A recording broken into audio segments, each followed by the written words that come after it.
I was 21 years old, I would be home alone at my parents' house a lot. We lived on a little pond which was directly in our backyard. On the other side of the pond was a little town park. Our neighbors were a bit spaced out. It was a pretty upscale, expensive block compared to the rest of the town, so the properties were big. I'm fully moved out now, but this was back when I was in college.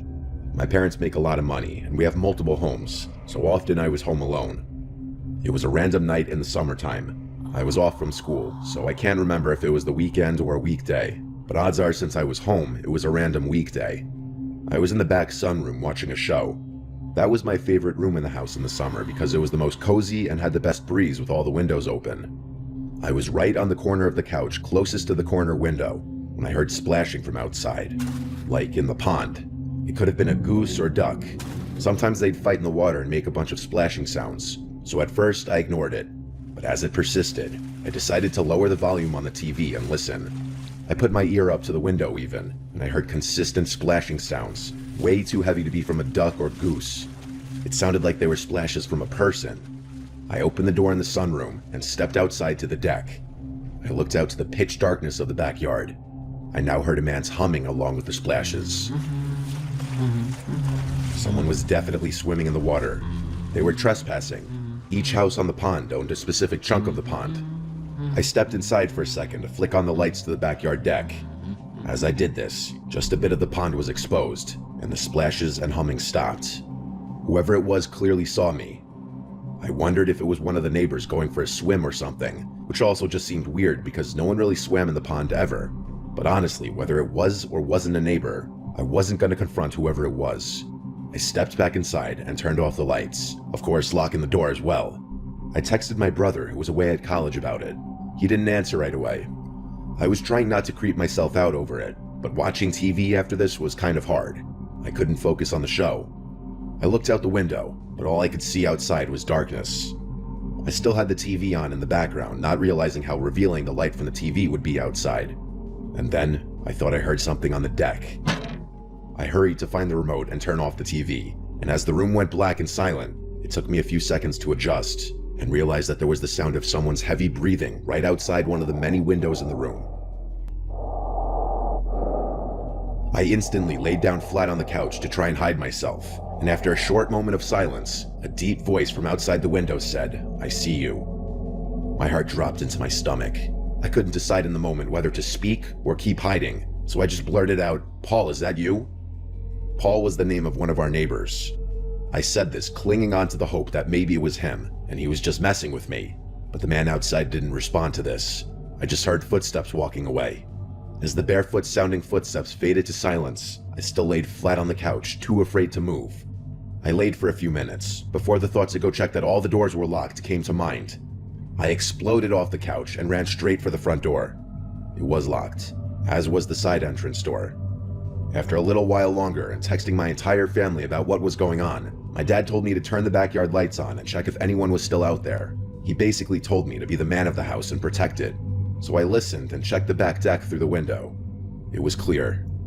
I brought a big knife outside with me onto the deck, and I looked down. There were wet footprints that had half dried by then, but I could tell that they were barefoot footprints. I followed the trail of footprints around to the side part of the deck, and what I saw was nightmare fuel. The top part of someone's head, namely their eyes and forehead, was peering just over the edge of the deck from the ground below, looking at me as if he heard me coming and was waiting. As we made eye contact, he turned away, and by now I was ready to call 911. I did so before even telling my parents. I locked myself inside waiting for them, and when they came, I felt instantly better. They asked if our family had any enemies or people who don't like us, or if we have any problem neighbors. Questions like this. They did do a quick sweep of the property and then left. I decided to shut every window that night and run the air conditioning just for added safety. When I awoke the next morning, I was just delighted to see sunlight. I don't believe that man ever returned to our house, and we still don't know who it could have been.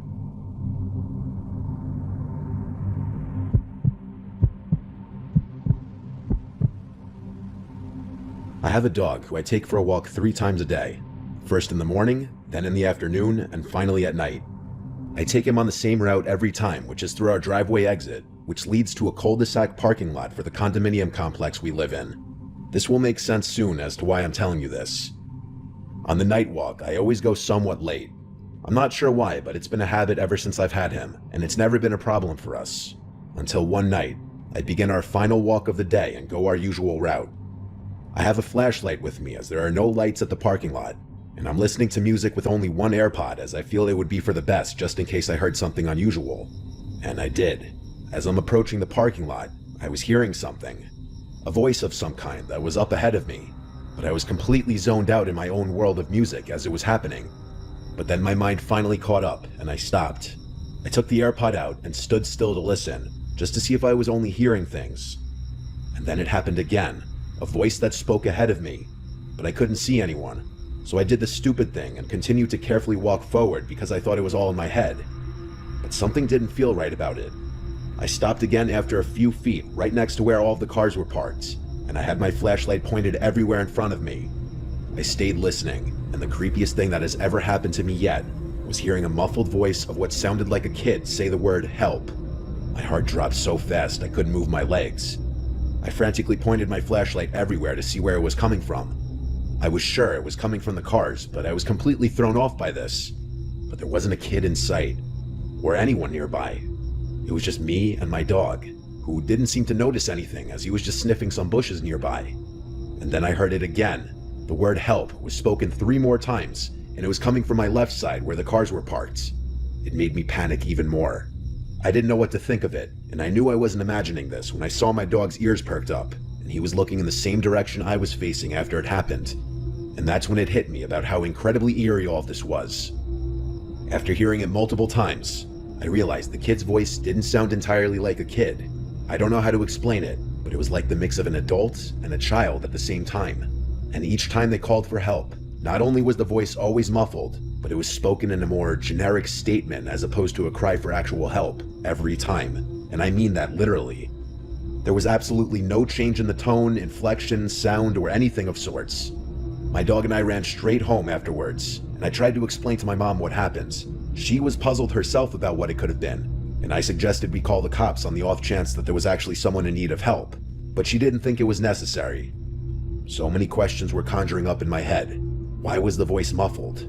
Was there someone in the car that I couldn't see? Or was it something darker waiting for me to move closer? I don't like to think too much about it, but whatever it was, it still makes me feel extremely disturbed to this day.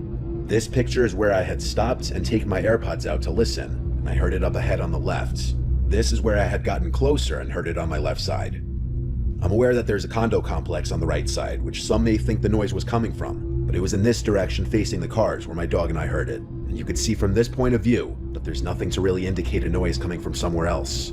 Also, at the time this happened, the cars that were parked were trucks and SUV types, so they were a lot larger and covering more space, thus making it harder to see from where I was standing. I never figured this out.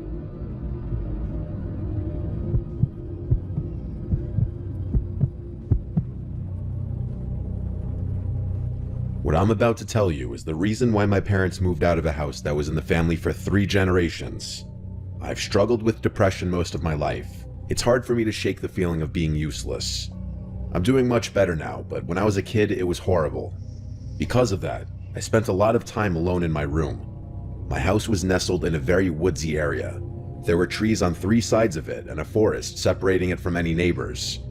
My room was pretty big for a bedroom. It was in the back corner of the house, so the windows on 2 walls faced the woods. It was honestly pretty scary for a kid my age. It didn't help that I was also scared of the dark. Things started happening when I was around 10 or so. I was in the 5th grade, and I was at the age where it wasn't acceptable to sleep in my parents' bed after a nightmare, but I was still accused of having an active imagination. The first thing I noticed was my nightlight. It had different color settings, so if I wanted, I could change the LED around. I liked keeping it on red, which is what I fell asleep to most nights. One night, though, I woke up randomly in the middle of the night, which was unusual for me. I was really tired and fell back asleep in under a minute, but before I did, I noticed that my nightlight was a different color than the red I always left on. I didn't think much of it until about a week later. One morning, I woke up and realized my nightlight was once again not set to red like it always was. I asked my parents why they were messing with my nightlight, but they were confused and told me they didn't know what I was talking about. I explained what had happened to them, and they told me that the thing had always been glitchy. They knew best, so I accepted that answer for a while. At least until one morning after waking up to see my nightlight unplugged completely. It was just sitting there on the floor. Once again, my parents dismissed my concern and told me my brain should be focused on school. My dad said I was getting too old for a nightlight anyway. A few days later, my nightlight was missing completely. It had seemingly evaporated out of existence. Now I knew my parents were lying to me. They probably thought I should have outgrown the nightlight by then and took matters into their own hands. This incident caused a massive fight between them and I, since both of us accused the other of hiding it, and neither of us was budging. I couldn't believe my parents would blatantly lie to me about something like this, but there was nothing I could do. After that, things went back to normal for a week. That didn't last long though. 3 nights in a row, I woke up randomly in the middle of the night. Each time, I had no idea what was waking me up. After it happened a 4th time in a row, I told my parents. They told me that I was going through puberty, and that changes to my body are natural. The next time it happened, I stayed awake instead of falling back asleep. A few minutes after I woke up, I heard faint rustling noises from my closet. My parents didn't believe me. My dad even checked my closet, and there was nothing in there besides old toys and posters. The next 4 days remained the most traumatizing nights I've ever experienced in my life. I'd been woken up only to hear rustling in my closet. It was torture. I couldn't take it anymore. I begged my parents to believe me, and my dad got angry. He dragged me to my closet to prove there was nothing in there. He started throwing toys around my room, clearing the closet bit by bit, yelling at me the whole time. That is, until he pulled one of the posters off the wall. My mother and father stared in horror at the massive hole in the wall the posters had concealed. My mom started screaming, and my dad pulled out a flashlight. The hole was way too deep to see where it led, so my dad ran outside and began inspecting the outside of the house. There was a tiny hole in the dirt at the base of the house, and a little digging revealed that it was more than a divot. There was literally a passageway from the woods to my room. My mom and I were out of the house that night to my aunt's house. We moved out shortly after this. I stayed at my aunt's house until we did. I don't like thinking about this experience, but I'm gonna have to face it eventually. My parents also refused to talk about this incident, and I think it's partly because they feel some blame for not taking me seriously. It's chilling to think that there was a stranger in my room every night for over a month. I have no idea what they wanted, and will probably never know. If your kids come to you with something that sounds abnormal, believe them.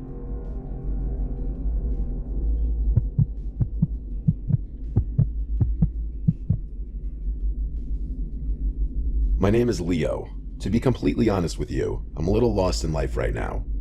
I won't get into it too much, but all you need to know is that my family situation is horrible. And for the past 3 years, I've tried to stay as far away from home as possible. My close friends from high school have been changing in ways I don't like, and I feel like my hometown has nothing to offer me anymore. I'm about to be a senior in college, and to be completely honest, I have absolutely no idea what I'm going to do with my life after that. Enough with the sob story though. I was in Berlin last year for whatever reason, probably searching for a sense of place or trying to find a direction in life. I remember the name of the bar I was in, Reduja. I was there alone, nothing I'm not used to. I was getting ready to leave when I felt around my pocket and realized my apartment keys were missing. Just my luck. I stumbled out of the bar and began walking toward my apartment anyway. The whole thing was locked up, there was no way I was getting in there, and it was way too late at night to get a replacement set. I'm not sure what most people would do in a situation like this, but my first thought was to start looking for a place to sleep. As if my luck wasn't bad enough, it started raining. Eventually, I decided to sleep under a nearby bridge. I didn't even know where I was, but I was out of the rain and safe, so I was happy. As I was drifting off, I began picking up on some faint voices coming from across the river. I sat back up and saw what looked like 5 men standing on the opposite side of the river along with a little boat that was tied off. They didn't seem to notice me. It took me less than a minute to realize what I was watching. There was an honest-to-God drug dealer or something going down right in front of me. My German isn't great, so I wasn't really able to make out what they were saying, but several briefcases and duffel bags were exchanging hands, so I filled in the blanks myself. I thought about finding a new spot, but I didn't want to draw attention to myself by moving. I figured I'd just wait for this to be over, then leave. All of a sudden, one of the men yelled something aggressively in German and pointed a gun at one of the other men. There was a brief moment of silence before the other guy put his hands up and began talking really quickly. It looked like he was being set up. The other men stripped the man at gunpoint of his clothing and started confiscating his belongings. I didn't feel safe there anymore and got up slowly to move. As I did, I heard one of the men shout what roughly translates to, "There's someone there." I started running, not even turning to look at them. They shouted more things at me, but the only words I was able to understand were, "Don't shoot." I ran until I threw up and nearly passed out due to drunken exhaustion.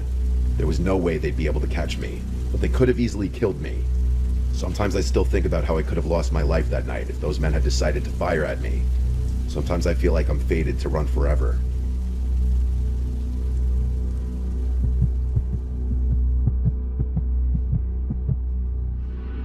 It was a normal Friday afternoon at my high school. I was walking down a hallway with my friend Emma as she talked about God knows what. I was just trying to get through the day because I honestly had a lot to deal with at home as well as at school, being that my foster parents weren't the nicest people to say the least. As we walked past the lunchroom, I suddenly had to use the bathroom. I asked Emma if she had to go. She said no and that she would wait outside for me. I went into the bathroom and immediately noticed no one else was in there. I thought to myself, that was weird, because out of the multiple bathrooms in the school, this one was always packed at any given time. I shrugged it off and went into a stall, and a few seconds after getting in the stall and sitting down, I heard the bathroom entrance door open and shut abruptly and someone entering the bathroom, but I didn't hear them move after entering. I didn't think anything of this. It wasn't really anything out of the ordinary. Maybe it was someone hiding from an admin. I went about my business. I stood up to button my jeans and read the writing on the bathroom wall. There was a bunch of random quotes and rants about teachers. Then I heard the door open again, and I assumed whoever was in here had left. I came out of the stall, and as I left the bathroom, Emma was looking at me with a weird face, almost like a "what the hell did I just see" face. I asked her what was up, and she asked me, "Who was that standing right behind you in the bathroom stall?" I got chills. I told her no one was in the stall with me and to stop fucking with me.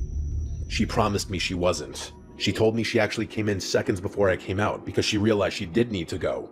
But then she saw someone else in the stall, standing with their shoes touching the back of mine. That's how close they were behind me in the stall. And she said she left immediately, not wanting to witness whatever was going on. I reiterated again I was the only one in the stall. However, I had heard someone come in, but I never heard them use the bathroom, and I had assumed they were hiding from an admin. That's when she told me no one went near the door until she came in seconds before I came out. I didn't believe in the paranormal, but this made my stomach sink. I found an admin and told her about it, and she pretty much tried to assure me that it didn't happen, that Emma was probably just messing with me. But Emma was never one to take things seriously or be serious in general, so when she looked me in the eyes with a serious face and told me word for word what she saw, I felt like it actually happened, and something really was in there with me, along with the fact that I heard the bathroom door open and close twice. I'm 18 now, and I haven't forgotten it since.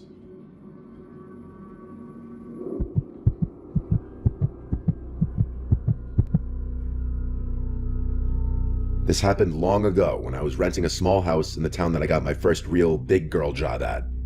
It was a small one-floor house with 2 bedrooms, 1 bathroom, and just enough living space for myself and occasionally hosting some people. I had been living there for a few weeks already. All was fine. The landlord, who I'll just call Michelle, was really friendly and understanding. I think she rented to me because she didn't want a male renting out her house. I'll skip unnecessary details and get right to the point. Something very weird started happening a few weeks into living there. One regular work night, I got a knock at the door. I went to the other side and said, "Who is it?" and no one responded. I didn't open it. No one should be knocking on my door late at night. It was early the next morning. I had finished getting ready for work and was about to leave. I opened my front door and saw a big post-it note taped to the storm door. It said, "Hello, beautiful." I right away remembered the knocks on the door from last night. It was no doubt the same person, but the big question was, who could it be? I crumpled it out of disgust and threw it in the trash, hoping and assuming it would be a one-and-done thing. It was that night that I got another knock at the door. This time a little earlier, while I was cooking dinner. I went over to the door, this time not saying anything, just listening.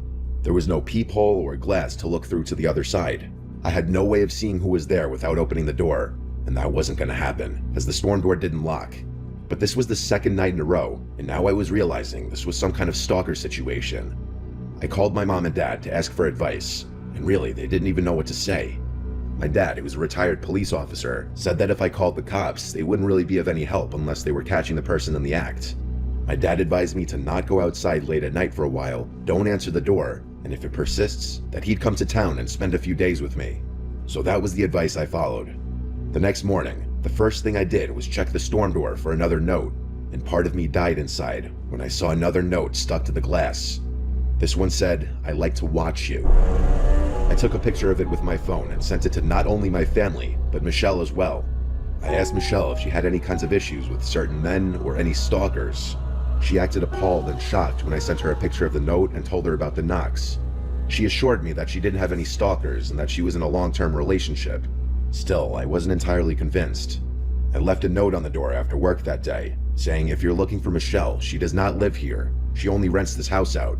If you continue to come here, I will be reporting this to the police. Doing this gave me a level of comfort, actually. I thought this would end things. That night, every waking minute was spent with anxiety, worrying about hearing knocks at the door again. To my relief, there were none tonight. I went to sleep in relative peace, thinking my note worked. The next morning, I opened the door and removed my note from the glass, but then realized it wasn't my note. It was a new note, and it said, "I'm not looking for Michelle. I'm looking for you."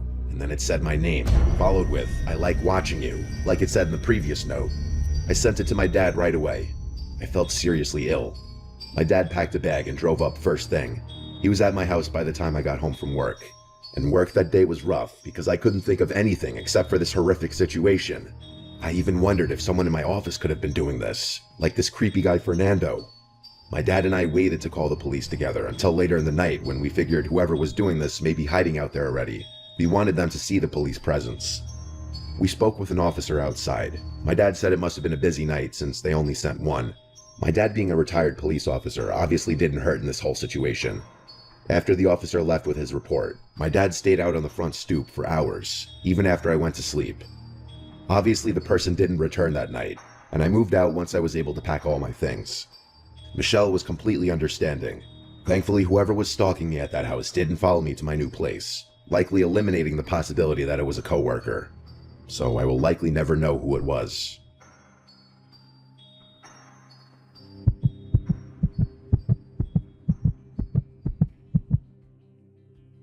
I'll be honest with you, I've probably spent more time chasing women than I'd like to admit.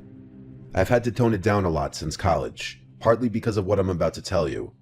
I went to school in California, and while I haven't been back in a while, when I was there, the culture was very open. And when I say open, I mean sexual. This honestly could have been true for other colleges in other states at the time, but I really wouldn't know. It was my sophomore year, and I had just finished pledging the fraternity Pike. About halfway through the semester, though, I was getting sick of only talking to sorority girls that seemed to know half the guys in every frat.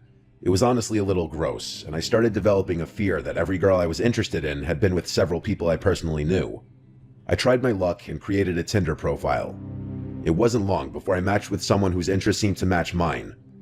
We started talking, and things were going well. After a few days, we made plans to meet up at a local college bar called Tap House on a Saturday night. This was actually my favorite bar in the area because it had pool tables and I had been clearing racks since I was 10 years old. I remember getting there a little early so I could secure a table and warm my muscles up a bit. An hour passed though, and I came to terms with the fact that I had probably been stood up. I was trying to decide whether I should salvage the night or just go home and play online chess when I got a notification. To my surprise, it was Yamel, the girl I was waiting on, telling me she had just arrived. I greeted her, and she apologized for being late. We got some drinks, played some pool, and got to know each other. She was Latina and a heavy drinker, so I got plastered just trying to keep up. At one point, she asked for my Instagram, which I gave to her. 10 seconds later, I found myself staring at a collection of explicit photos she had just sent me. I was confused, but in my drunken state, I wasn't going to complain. Before I could even respond, she told me, "Your turn," which I figured could only mean one thing. Honestly, if I hadn't been so drunk, I probably would have questioned why we were sending pictures to each other when we were literally 5 feet apart, but I didn't have the foresight. I complied with her request. We laughed about the whole thing, and that was that. A few hours later, things at the bar were starting to wind down. I was planning on inviting her to my place, but she beat me to it, asking if I could spend the night at hers. I agreed, and we left the bar. I couldn't even walk in a straight line. It was honestly embarrassing. We Ubered to her apartment, which was actually in Oakland, something I hadn't realized before. Honestly, red flags should have been going off in my brain the moment we crossed into Oakland. She unlocked the door of her apartment and stepped aside so I could go first. I took a few steps inside and heard the door shut behind me. It was pitch black in there. As I was turning around to ask her to flip some lights on, the room lit up. To my horror, I wasn't facing a harmless 5'2" girl anymore. Instead, two massive bald dudes with tank tops were standing in front of the door with their hands clasped. I turned around, and there was another white bald dude in front of me. I wish I could tell you more about the room I was in, but it was honestly difficult for me to recall small details of that night. I couldn't fight or flee, so I just froze. The guy in front of me began telling me my own name, birthday, and age. He then went on to say that the girl I had just gone out with was 17, meaning I had received and sent explicit pictures to a minor. He then suggested that I do what I was told, which I did. The two guys behind me confiscated my phone, wallet, and keys, all of which I gave up without a fight. I asked the guy in front of me what he wanted, and he basically told me that he was a major distributor of illicit substances in Northern California. He told me that I'd be outed as a pedophile if I didn't distribute his product to my fraternity and university. I wish I could remember more specifics. The two men behind me then gave me a piece of paper and told me to write down my address, followed by a list of names and numbers for as many students as I knew. I told them that I'd need my phone to complete the list, so one of them held it firmly in front of me and let me scroll through. All three of them were hovering over me now, knowing I was basically checkmated. I don't know what compelled me to do it, but the literal second I saw a chance, I ran. I was too drunk to think about the consequences of those pictures on my phone. I narrowly escaped out the door I had entered from and ran as fast as I possibly could. It's not like I was safe though. I was still smack dab in one of the most dangerous places in America. Eventually, I found a nice looking house and begged them to open up. I pleaded with them to let me use their phone and call 911, and then I told the police everything. But of course, I didn't remember the address of that girl's apartment. An officer picked me up and took down a report before asking me if I would be okay leading them back to that apartment.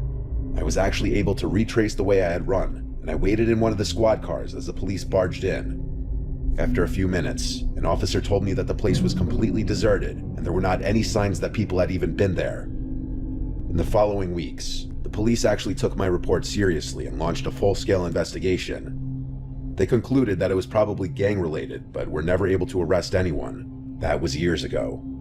I bet this incident has been swept under the rug of Oakland's rampant crime and drug-related activity. In all honesty, what happened to me all those years ago is probably nowhere near the top of the list when it comes to that godforsaken place. I haven't used a dating app since.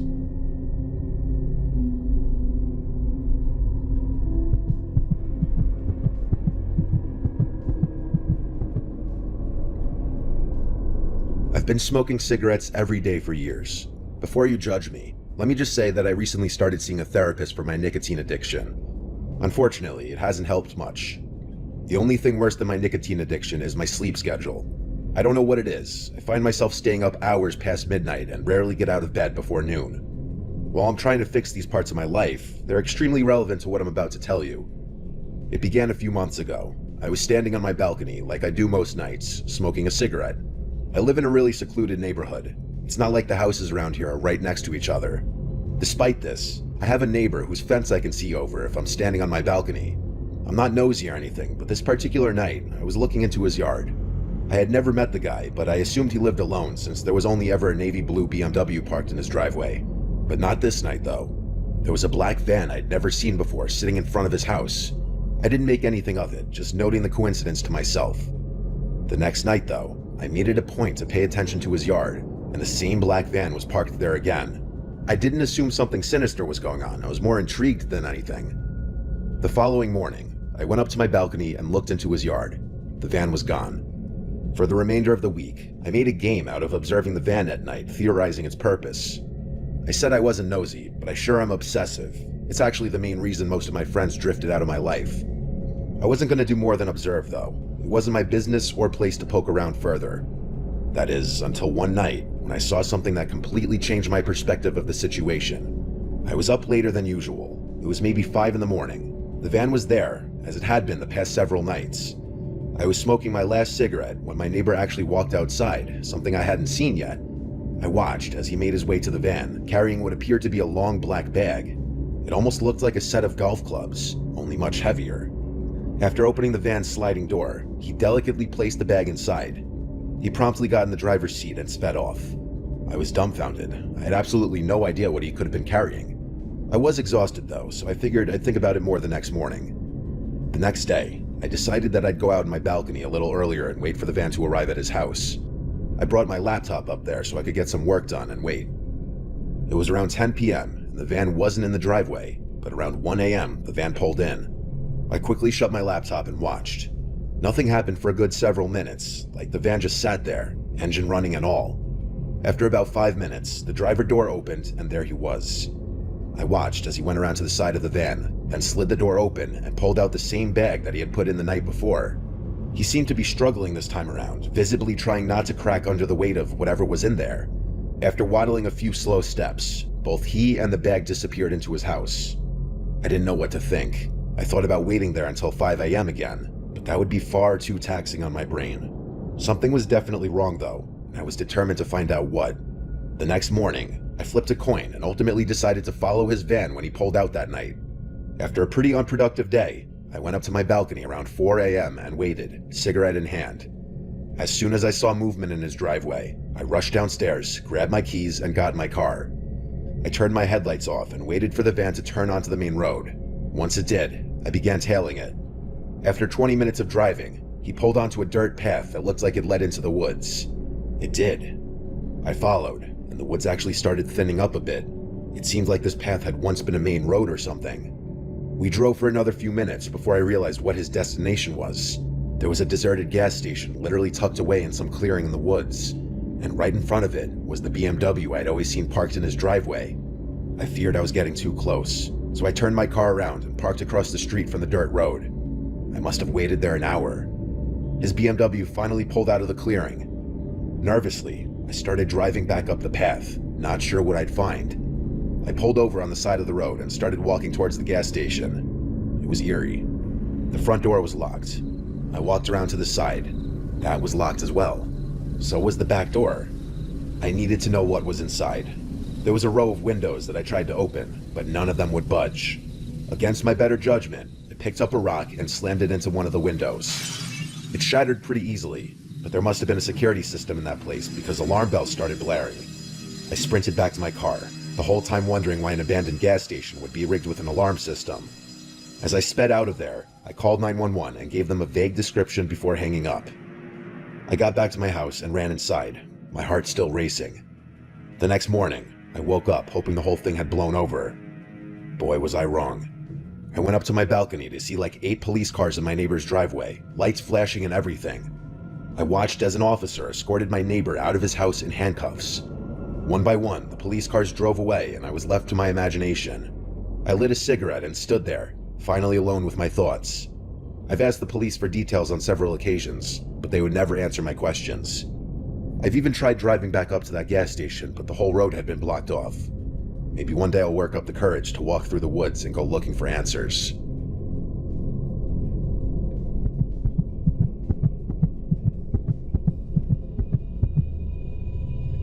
I'm not somebody who grew up with any kind of sleep disorders such as sleep paralysis or night terrors. I've always been a very heavy sleeper, so that's why when what I'm about to tell you started happening, it was a shock to me. We all have the occasional nightmare. I used to call nightmares a free, 3D immersive horror movie. To most, that will probably sound freakish, but in a weird way, I sometimes like the thrill of waking up after a nightmare. I was living with my one roommate, Patricia. I just called her Trish. We had very different schedules with work, so we didn't see each other much besides on the weekends. This happened in July. I remember because it was so hot out that I had the window AC unit on full blast every night, which also provided a white noise that helped me sleep better. It was the first night that I had the nightmare, a few days after my ex and I had broken up and life wasn't exactly the best. I had a dream that I vaguely remember for the most part, but the part that I vividly remember is being in a room full of my family members sitting quietly around a dinner table, and standing across the table from me was what I could best describe to be a creature that looked like one of the aliens from the movie Signs, only with horns and claws. It looked like what you'd imagine a sleep paralysis demon to look like, only I was still fully asleep and dreaming. The next thing I knew, the thing was standing next to me, looking down at me. I started to run away in my dream until I was in my room, or I guess my brain's version of my room. That was the last of that dream I remember before waking up. My room was pitch black and the AC fan was on full blast. My heart was racing a bit from the dream. And I sat there thinking, wow, that was a creepy dream. I looked around the room naturally before laying back down and going to sleep. The following night, I woke up in the middle of the night to my bedroom door open, which I usually 99% of the time would leave shut unless I was drinking. My immediate thought was that it was Trish checking if I was home. I went up to go shut it and went back to sleep fairly quickly. I asked Trish if she came in my room the next day via text, and she told me she did not. So it was always possible I just took a midnight trip to the bathroom or kitchen that I didn't remember. It was the following night that I had another nightmare. That same demon creature from my previous dream appeared again in this one. This one was a lot more disturbing. Instead of being with my family, I was in a dark, square, empty room with the thing, and it kept getting closer to me. Oddly, I don't remember the thing actually moving its limbs to walk. I just remember that it kept getting closer and closer until it was on top of me. And then, like I couldn't even move, the thing took a claw to my thigh and scratched me, and I actually think I felt the pain in my dream.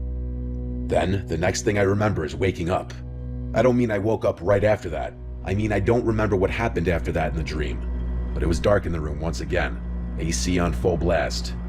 I felt a slight stinging feeling on my upper thigh. I felt it with my hand, and I actually felt like I felt something on the skin. I rushed to the bathroom and looked in the mirror, and I screamed out loud when I saw a gash in my thigh. I went to Trish's room and turned on the light, waking her up. She asked how the fuck I got that, and I screamed I don't know. We went to my room together and flipped off all the sheets and covers off the bed, looking for any kinds of bugs or spiders or any sharp object I could have laid down on, which yes, I understand makes no sense, but what else were we to think? Trish then looked at me and said, wait, and put her finger to her lip. She turned off my AC unit, and for the first time in days, the room went quiet. It all became sickeningly clear in an instant, as we both heard a sound from under my bed. The kind of faint sound that you sense from another person just existing in the room. I'm impressed at both of our ability to not scream right on the spot as we both looked at the bed and then at each other, and then left the room and then the apartment. We knocked on the neighboring apartment door until he answered. We asked him for help. Someone was in our apartment. He was an older guy, so I don't think we expected him to go fight some stranger in our apartment. He let us use his phone to call 911. At some point while waiting for the police, we heard a door outside slam shut. It sounded like our door. None of us could look out the window in time to see who it was. When the police got there, we confirmed the intruder was gone. We did leave all the lights on in the apartment when we ran away though, and left in a rather sudden fashion, so the intruder definitely knew that we knew. And then came the reflection I had of my dreams, and what they actually meant. That demon in my dreams was supposed to be him, even in the first dream. And with my door being open that night, that means he or she may have been roaming around our apartment at night, possibly eating our food. And to think this person actually scratched my thigh so hard it left a mark, it's actually really disturbing to think about. This forever changed my outlook on dreams and nightmares.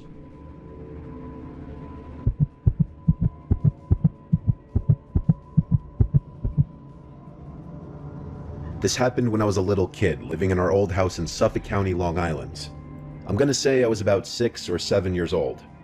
My older brother and I shared a bedroom on the top floor that used to be a separate apartment that my dad rented out to an old lady, but she moved out, and so the upstairs was mainly for my older brother and I at that point.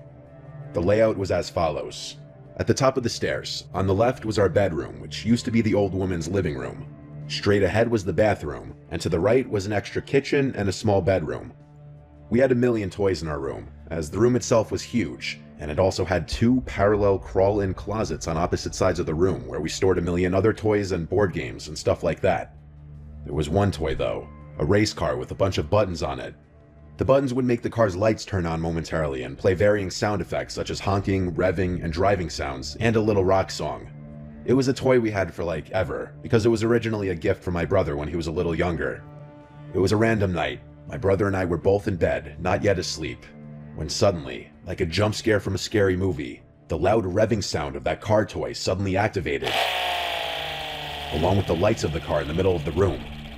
I looked at the car and instantly got scared and accused my brother Luke of doing that to scare me. He was laughing hysterically, saying he didn't do it.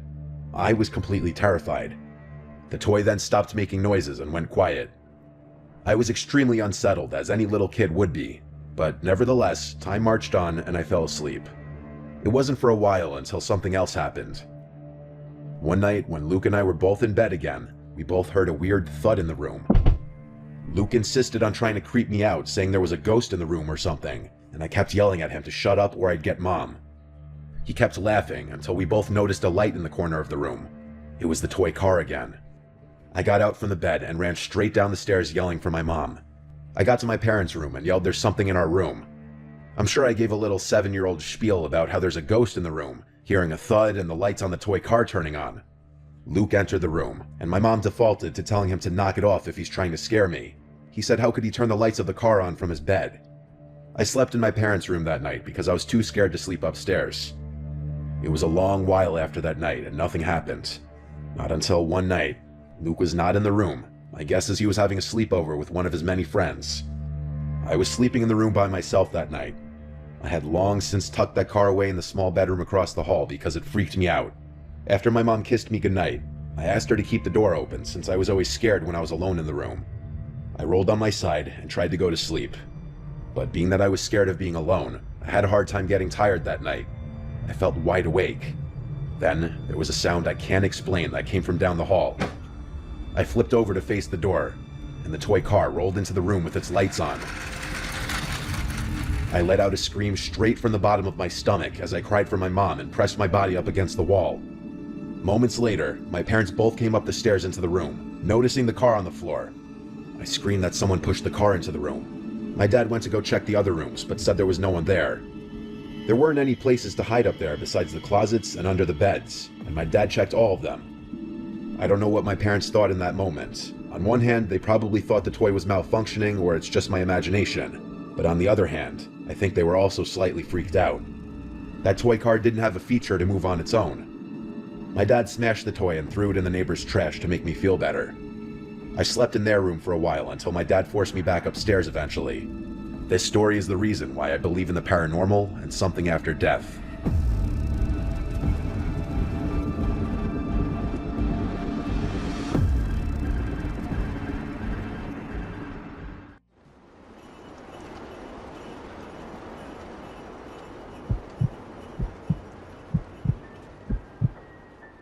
My name is Gregory, and this happened last December when I was home alone in my house for a whole week. My girlfriend had gone to stay with her parents for the holidays, and I stayed behind because of work. I live in a quiet neighborhood in a small town in upstate New York. The houses are pretty spaced out, and most of the people on my block go away for Christmas, so I basically had the whole street to myself. At first, I liked the idea of the peace and quiet. I thought I would get a lot of rest and maybe catch up on some shows and just enjoy the coziness of the holidays for a bit. But what happened that week still lives rent-free in my head. It was on my second night alone. It was around 6:30 and already completely dark outside. It had been snowing lightly all day, and there was a white layer on my yard and driveway. I was in the kitchen making a simple dinner, just pasta and chicken. Usually my girlfriend is the one to cook our meals. I'm not much of a chef.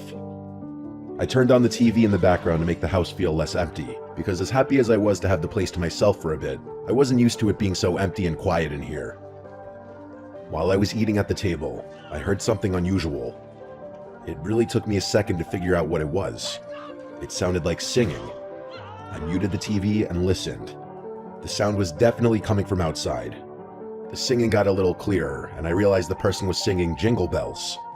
At first I thought maybe some neighborhood kids were playing around outside, but the voice didn't sound like a kid. It sounded like a grown man. I got up and walked toward the front door because that seemed like the direction it was coming from. The closer I got, the louder it got. By the time I reached the door, it sounded like the singing was coming from right on my front stoop. I felt a weird feeling in my stomach, but at that moment, I still thought maybe it was just a caroler. I opened the door, and standing in the glow of my porch light was a man around 35 years old. He wore no hat, and his coat looked too thin for the weather. But the strangest thing was that he was completely focused on singing Jingle Bells, staring down at my welcome mat like he wasn't even aware I opened the door. I remember forcing a little smile because I didn't really know what else to do. I'd never gotten Christmas carolers before. But even still, I never heard of a grown man doing it solo. It's supposed to be a group thing from what I know. He didn't look dangerous, he actually just looked sort of confused or maybe slow. I even wondered if he was special needs or something because he didn't react to me being there. He just kept singing. When he finished the song, I expected him to say something, or at least leave. but he just took a breath and started singing Jingle Bells all over again from the beginning in the same slow off-key tone. But now he was looking up at me, making direct eye contact. I felt my smile drop because it was just weird now. I stood there another minute, pretending to listen even though it felt uncomfortable. I kept thinking he would stop after the second run, but he didn't. He just looped the song. I checked my phone and realized almost 4 minutes had passed while he sang Jingle Bells over and over. Finally, I decided it was enough. I told him thank you in a polite tone, and I slowly closed the door. I thought that would send him on his way, but once the door was closed, I still heard the singing. It continued without even slowing down. I walked back to the table and sat down trying to ignore it, but the longer it went on, the harder it was to ignore. The man didn't seem normal, and it bothered me that he was still right outside my door singing the same song. I wondered if maybe he was special needs and someone was out there with him, like by the street or something, but I didn't see anyone else out there. It made the whole house feel uncomfortable, like someone weird was standing too close to my personal space. I kept eating, but I couldn't focus on the food. It went on for my entire dinner. Finally, after about 10 minutes straight, the singing stopped. The sudden silence actually made me jump because I had gotten used to the singing. I got up slowly and walked back to the front door window. When I looked outside, I expected to see the man gone, but he was still there. He had moved. Now he was standing at the end of my driveway. He was just facing my house, completely still. He was no longer singing, at least I couldn't hear anything from here. He was just standing there in the snow, staring at the door. Something about that felt worse than the singing. He looked like he was waiting. I opened the door a crack and told him he couldn't be here, that this was private property and he needed to leave. He didn't move at all. The whole thing was so unnatural. I finally told him that if he didn't leave, I would call the police. Then I shut the door again. I watched him for another minute from the window, but he didn't budge. I didn't want to actually call the cops because I thought maybe there was something mentally wrong with him and I didn't want to make things worse. So instead, I decided to just go upstairs, lock my bedroom door, and try to relax. I checked out the window upstairs before changing into bedclothes. The man was gone from the driveway. Thank God. I figured the threat worked. I got into bed, turned on a lamp, and started reading my book to wind down. Maybe 20 minutes went by when I heard something from behind the house. I knew instantly what it was, unfortunately. It was the same man singing Jingle Bells again, except now it was coming from my backyard. I jumped out of bed and went to the back window. When I looked down, not only was he directly in sight of my backyard, he was already looking up at my window. The man was in my backyard standing in the snow directly below my bedroom window. He was looking straight up at me while he sang. I slid open the window and yelled at him that I was calling the police. The singing stopped instantly. He stood there in total silence for about 3 seconds. Then, he suddenly burst into a full sprint toward the back door on the lower level. The second he was out of my view, I heard the most insane sound I've ever heard in my life. He started screaming at the top of his lungs, not like a normal scream. It sounded like a death metal singer, but even more insane and deranged. It echoed across the yard and through the entire house. Then came the banging. The back door shook violently as he kicked it, slammed into it, and probably tried ripping the doorknob off. I felt the vibrations from the impacts in my upstairs bedroom. I realized this guy wasn't just weird. He was trying to get inside. I grabbed my phone and called 911 right away. I begged them to hurry, telling them a man was trying to break in. I stayed on the line while holding a baseball bat with my other hand. I backed into my bedroom closet and shut myself in. The operator told me to stay hidden. I could still hear the screams and bangs from downstairs, and every second felt like he was going to break through. Then, just as suddenly as they started, the bangs stopped. Everything went silent except for my breathing. I didn't know if he left or if he got inside. I stayed completely still in the closet until the police arrived. They checked the entire outside of the house and confirmed the back door was still locked. The operator said I could come out and meet them. When I stepped outside to greet them, I finally felt like I could breathe again. We walked around the backyard and saw deep footprints in the snow, showing exactly where he had stood while singing to me through the window, and where he had run up to the back door. The footprints then led off into the woods behind my property. The cops went to follow the trail a little bit, but came back because it apparently wasn't worth going deep into the woods at night. They acted like it wasn't a big deal.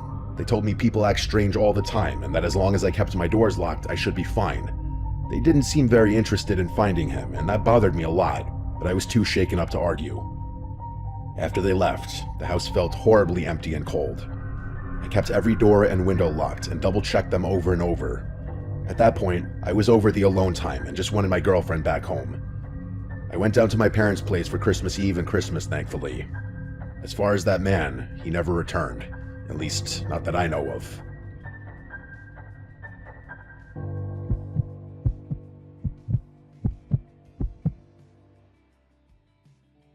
This story is about my Christmas experience from about 10 years ago. I was 6 years old, since my birthday was in November, and I had just finished celebrating. Now we were getting ready for the holiday. My birthday celebration happened on the same day as the famous Odell Beckham Jr. catch. I lived with Cowboys fans, but I was a Giants fan. I remember it being talked about for the rest of the night, and even during my birthday celebration. It was an eventful birthday week, and I'm surprised I remember all of this since I was only 6. I didn't understand football, but I understood that the catch was crazy, so I was just living in the moment and happy it was my birthday, like any other kid. For my birthday, I got tickets to the Mavs-Wizards NBA game on December 30th. I was a Cavaliers fan, but since we lived in DFU outside of Dallas, I knew a lot of Mavs fans, and I was a small fan myself, so I was grateful. It was going to be my first NBA game. Christmas Day was 5 days before, and I got a brand new Odell Beckham Jr. jersey and a Mavericks shirt and sweatshirt as I was becoming a sports fan. I had a great Christmas, but one of my Christmas gifts was another Mavs game, which was on December 27th against the Oklahoma City Thunder. I was so excited to go to both games. The day came and we went to the game. The Mavs won a close one, something like 112 to 105. It was crazy to see an event like that in an NBA arena for the first time. We left the game and drove home, which was maybe 45 minutes away from the American Airlines Center. The next couple of days were normal, but I was excited to go back to that amazing stadium and atmosphere. This time we went again. I didn't know it would be the last time I went for years. At the last game, we had nice seats, like 7 rows from the court and in the middle, but this time we were maybe row 20 and in a corner area, so the experience was different. The game was going well, and I was enjoying it. The Mavs were killing them by like 20 to 30 points at halftime. Since I was a child, I wanted to roam around and get food and go to the bathroom by myself, but I was with my parents and only 6 years old, so my parents and I walked to get some food. We waited in line for maybe 20 minutes. My dad went to another restaurant inside the arena to get different food, and I stayed with my brother who was waiting in line to pay. As we talked to the worker, I walked away to throw out some of the candy they bought me before the game. I walked to a trash can maybe 30 feet away. As I got there, this tall white man came up to me and asked, "Hey, are you lost?" I shook my head and didn't say anything. He said he didn't see my parents around and told me, "Let's go look," as he grabbed my hand and walked with me. I was just a kid, so I walked with him. He took me toward the nosebleeds and said we were going to the intercom so they could announce my name and find my parents. I said okay and kept walking. We got to the top and we waited for about 10 minutes. He waited until the coast was clear and then tried pushing me towards the emergency stairs or elevator. I don't remember exactly, but I do remember there was no one around. Then I remembered stranger danger, and the guilt and fear started sinking in. I realized I shouldn't go with this man. He didn't have any credentials. When he let go of my hand to go check his phone, I ran all the way back to the stands. As I ran, I saw him standing there with a small grin on his face. I couldn't find my parents, but I didn't care. I just wanted to be somewhere safe. I found my brother, who hadn't told my parents he lost me because he didn't want to get in trouble. He asked if I was okay, and I said yes, choosing not to say anything. The game ended and the Mavs won, but I didn't care. I just wanted to go home. As we exited, I was quiet. When we got in the car, I was also quiet. My parents seemed confused that I didn't seem energetic, but I told them I was tired. As we drove home, I almost fell asleep, but then a loud honk screeched behind us. It was so loud I almost screamed. I turned around, and there he was, the same man driving a truck with maybe 3 other men inside. I couldn't tell who they were, just silhouettes. My parents yelled at them from our car when they pulled up next to us, but the men just stared. I wanted to say something so badly, but for some reason I didn't. When we got home, I went right to sleep and passed out fast. In the middle of the night, I woke up with chills. I noticed a light flashing at my window. I looked out, expecting something innocent, Santa Claus or something, but instead saw that man standing out there, shining a flashlight into my bedroom window. I screamed and ran to my parents' room, telling them someone was at my window as if it were a first-story window.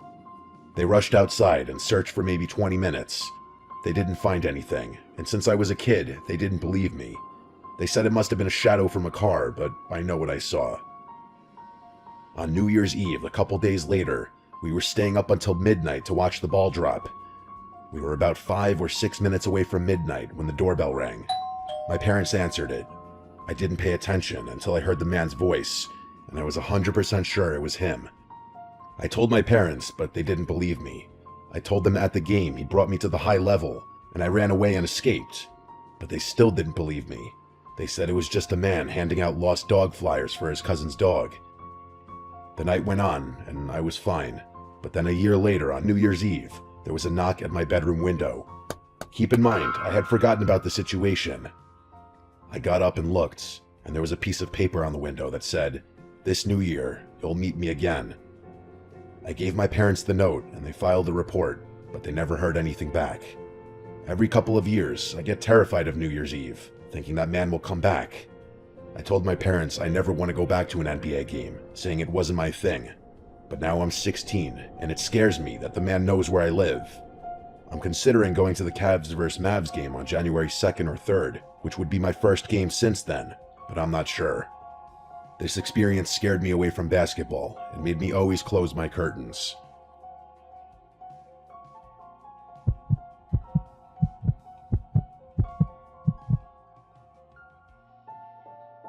I remember this night way too clearly, and even now I think about how close my family came to something really terrible. It was early December, and we decided to drive up north into the mountains to cut down a real Christmas tree. It was something my wife Marianne and I always wanted to do, and our 7-year-old son Andrew was excited about it too. The weather was cold and cloudy, and the sky had that heavy look where it feels like snow is always about to fall again. To us, that added to the Christmas vibe. The whole ride up the winding roads made me feel like a kid again. It was a while since I'd done something this unique and in the Christmas spirit, and having Andrew so excited about it just brought me back to my youth. When we finally reached the remote area Marianne found online, there were no other cars around in the parking area. There were a bunch of light posts scattered around, so we weren't in pitch black darkness if you were wondering. That's why we picked the place. Still, we did bring flashlights. We parked by a small, unmarked path that led deeper into the trees. There was a lot of snow on the ground still from the snowfall we got a few days earlier, and up this high, the snow took even longer to melt. Andrew jumped out of the car right away and started throwing snowballs at us, so I started throwing them back. We were here to have fun, so of course I was going to try to make it as memorable as possible for Andrew. I grabbed our flashlights and the axe that I planned to use to chop down a tree. We walked up the narrow path with snow crunching under our boots. Andrew kept running ahead, stopping to point at trees he thought might be perfect. The deeper we went, the more the road behind us disappeared, and the only light came from the faint moon glowing behind the thick clouds. It was so quiet that I even asked Marianne and Andrew to stop for a second, just to really take it in. There was not a single sound, maybe a light breeze, that was it. To be honest, if I had been there alone, I'd have been slightly creeped out just off the silence and darkness alone. As we walked deeper onto the trail, we had to utilize the flashlights we brought, all 3 of us. Andrew was having a lot of fun with the flashlight, until the light from the parking lot was no longer visible, and it was now basically total darkness outside of the flashlights. He started to get a little nervous evidently, because he asked how far we were going to go, and he made a comment on the darkness. I kept feeling like someone was watching us, or like something was walking behind us, but every time I turned around, there was nothing but the empty snowpath. About 10 minutes in, we finally found a spot where the trees were tall and full. Andrew ran around them in circles, looking for the best one.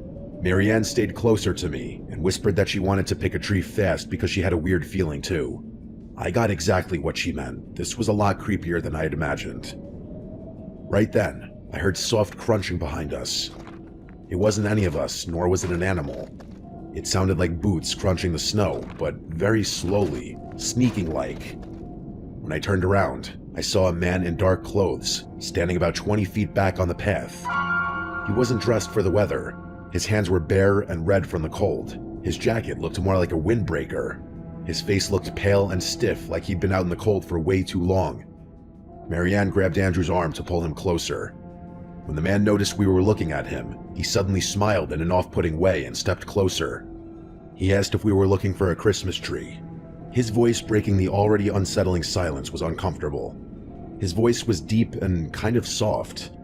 Before I could say anything, Andrew answered yes, excited again, and I felt a jolt of panic because I didn't want this man knowing anything about us. Marianne quickly told him no, that we were just walking. The man stepped closer again, and the way he moved made every hair on my arm stand up. He told us not to worry because he wasn't a park ranger. He said it like he could tell exactly why we lied, because admittedly, what we were doing was super illegal. I didn't want to talk to him at all. Something was wrong with him. He looked hungry or desperate or like he hadn't slept in days. I guess, for lack of a better word, he looked homeless. I told Marianne we should head back to the car, and she nodded, gripping Andrew's jacket. When we started walking past the man, he stood by, smiling and watching, giving slight nods as if to say goodbye as we walked. Andrew kept turning around, asking if the man was following, and we told him to stay facing forward. Every time I looked back, the man was a little bit closer than before, even though I didn't hear him speed up. I whispered to Marianne that when we reached the main road, we had to run to the car. She held Andrew's hand tighter and nodded without looking back. The man's steps stayed behind us the whole time, dragging a little like his boots were too big or too heavy. Once we got close enough to see the gap in the trees where the car was parked, I told them to go. Marianne lifted Andrew and ran as fast as she could. The only reason I felt even remotely safe was because of the axe in my hand, but I'm not a violent person and I've never had to resort to violence in my entire life. I turned around to block the path behind us for even just a second. The man had stopped walking and was just staring at me, and he put his hands up halfway, still smiling, and then he said, "I mean no harm. Why don't you get back to your truck now?" And I felt my heart skip a beat as he said this. He said truck, like he knew we came in a pickup truck. I replied back simply that we don't want any trouble. Then I turned and started hurrying back down to the lot. But halfway there, Marianne screamed my name, sounding panicked. Oh no, I thought. When I got to the truck, she showed me that both right side tires were punctured. I didn't have time to examine it for long to realize it was him. I told Marianne to call 911 immediately, but she struggled to find service at first. She walked around the snowy lot for a bit until there was reception. She never strayed too far away. I had Andrew wait in the truck, who was now clearly concerned as he watched Marianne and I freaking out. He was old enough to know something bad was happening. Marianne seemed to be having a hard time on the phone, so I took it and explained our location and that we felt threatened by a random man in the woods who may have potentially been responsible for the tires. Given the potentially unstable individual in the vicinity, and the fact that we had a child with us, police were taking this very seriously and told me to keep my family locked in the truck until police arrive and that a tow truck will be sent as well. I was instructed to keep the operator on the line while we waited, but eventually the line started getting choppy, cutting out at moments because of the poor reception. Then, Marianne suddenly screamed in my ear to look and pointed towards the tree line by the path we were on. There were multiple people standing just beyond the tree line. I counted at least 3. They looked like shadows from where we were, which made the sight even more terrifying. It was like we were being stalked and hunted. Then 2 of the people started walking closer. I told the operator, and she said something that really made me uncomfortable. She asked if I had any kinds of weapons, and when I said I had the axe, she implied that if it came down to it, to use it to defend my family. By this point, Andrew was crying, and Marianne tried to calm him down. I told the operator that 2 of the figures were still walking toward the truck. They weren't running or yelling or anything. They just walked very slowly, like they knew we weren't going anywhere. The 3rd figure strangely disappeared, likely back deeper into the woods away from the light. The operator told me the police were close, but I had no idea if that meant 2 minutes or 10. I kept looking back and forth between the tree line and the road in the distance, praying to see flashing lights. I tried to talk to the operator again, but the call dropped. The second it cut off, everything felt 100 times worse. I locked the doors again, even though they were already locked. I kept my hand on the axe, gripping it so hard my knuckles hurt. As the 2 people were now within range of hearing them speak, we could hear them saying, "We're here to help," as they waved their hands in the air. We didn't recognize either of them to be that guy from earlier, "Do you think they're park rangers?" Marianne asked, and I said firmly, "Not a chance." But perhaps I said it too loud because Andrew just started crying even more, which Marianne had to try extra hard to console him. These two people approaching were dressed similarly to that first guy, aka way underdressed, and their clothes looked worn out, almost dirty, and they didn't seem bothered by the cold at all. But then, seemingly randomly, the two of them turned around and started running back in the direction they had come from. We didn't know why just yet, but it was soon clear. Never have we been so ecstatic to hear the sound of police sirens. It was getting louder fast, and eventually we saw the flashing lights coming from down the road. Coming pretty fast, actually. The police SUV entered the lot with its spotlight on, and it instantly shined in our direction. I flashed my lights to try to get the cop in the car to see the men running back into the woods. At this point, though, they were already nearly gone. But their footprints weren't. Once the SUV was next to us, two officers jumped out immediately with flashlights drawn, and I got out to basically get on my knees thanking them. I pointed in the direction the men ran. I said they disappeared into the trees like they had rehearsed where to go. The police told us to stay inside the truck while they searched, and more units showed up within minutes. One officer stayed with us. Andrew was no longer scared, but rather once again excited at the commotion and the sight of police officers. After a long search, the police came back and told us what I already knew they were going to say. They didn't find anyone, just tracks in the snow that went deep into the woods and eventually spread out in different directions. They didn't know if the people lived somewhere out there or if they were part of some kind of camp deeper in the mountains. They said sometimes drifters or squatters stay hidden in remote areas during the winter. The tow truck eventually arrived, and the police stayed around us the entire time until our truck was loaded up. We had to sit in the back of a patrol car to stay warm while they finished everything. No one really said much. Marianne held Andrew in her lap, and I just stared out the window, watching the dark tree lines, half expecting to see someone standing there again. On the ride back home, none of us talked. It was like all of us were afraid that saying anything out loud would make it real again. We didn't try to cut down a Christmas tree ever again. We didn't even go back to that mountain area. Even now, 10 years later, I refuse to go anywhere near it. To this day, what scares me the most is the thought that they had been watching us long before we even noticed them. They saw us arrive in that parking lot because they knew to strand us by slashing my tires, and they were waiting for us to go deep enough into the trees so we wouldn't make it back to the truck. We were lucky we trusted our instincts enough and decided to leave for the truck almost right away. We were also lucky I was holding an axe, which may have dissuaded them from doing something crazy. I don't like thinking about how close we came to potentially never going home.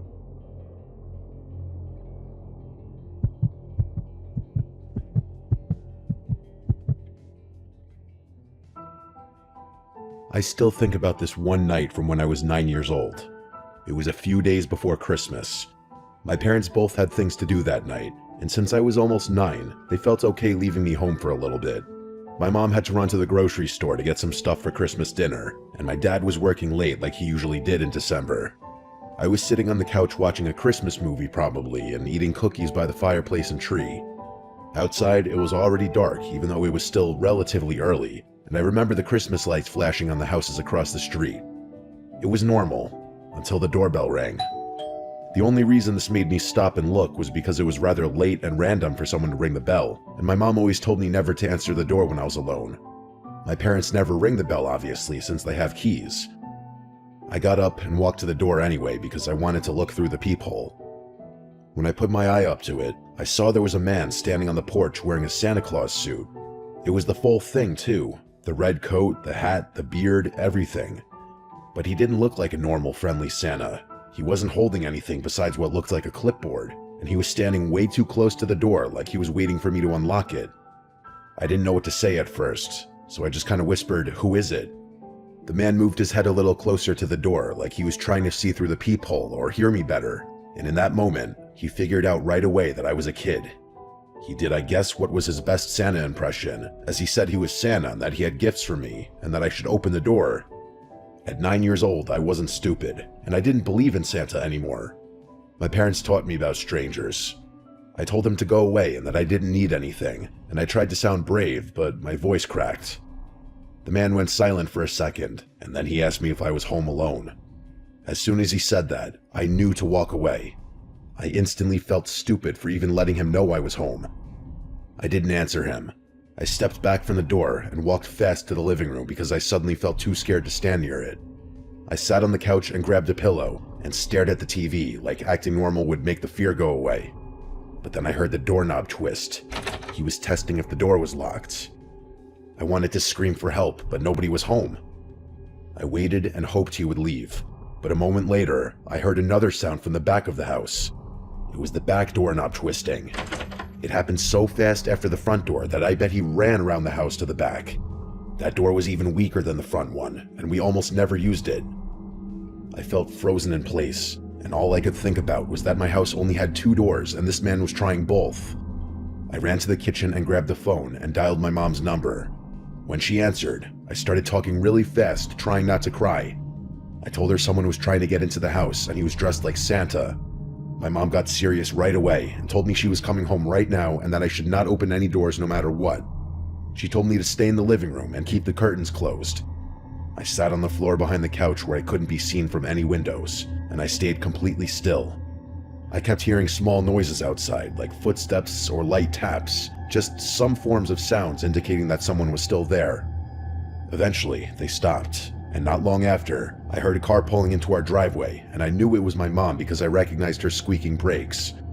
I stayed where I was until I heard the front door unlock and slam open. My mom came in breathing hard and holding 2 grocery bags. She locked the door behind her and yelled out for me, and I ran to her right away. She hugged me and then told me she had just seen a man dressed as Santa walking down our street. She said she slowed her car down when she saw him, and she yelled at him out the window asking what he was doing. The man told her he was going door to door asking for donations, but she didn't believe him for a second. She said he looked nervous, and that he walked away fast when she started yelling. My mom told me she was proud of me for not opening the door and for calling her right away. She called the police and reported the man, and I'm sure police at the very least surveyed the area. We never found out if he was arrested or if he just disappeared into the neighborhood. 2 neighbors did say though that the man knocked on their doors asking for donations, though they said it seemed like a scam. Regardless, that doesn't change the fact that he tried to get into our house where he knew a little boy was home alone. I still think about that night every year around Christmas when I see Santa decorations. I just remember being 9 years old and knowing that man on our porch was not Santa and that he wanted something else. I guess I was lucky the doors were locked and my mom got home when she did. What would have happened if that door was unlocked is terrifying to think about.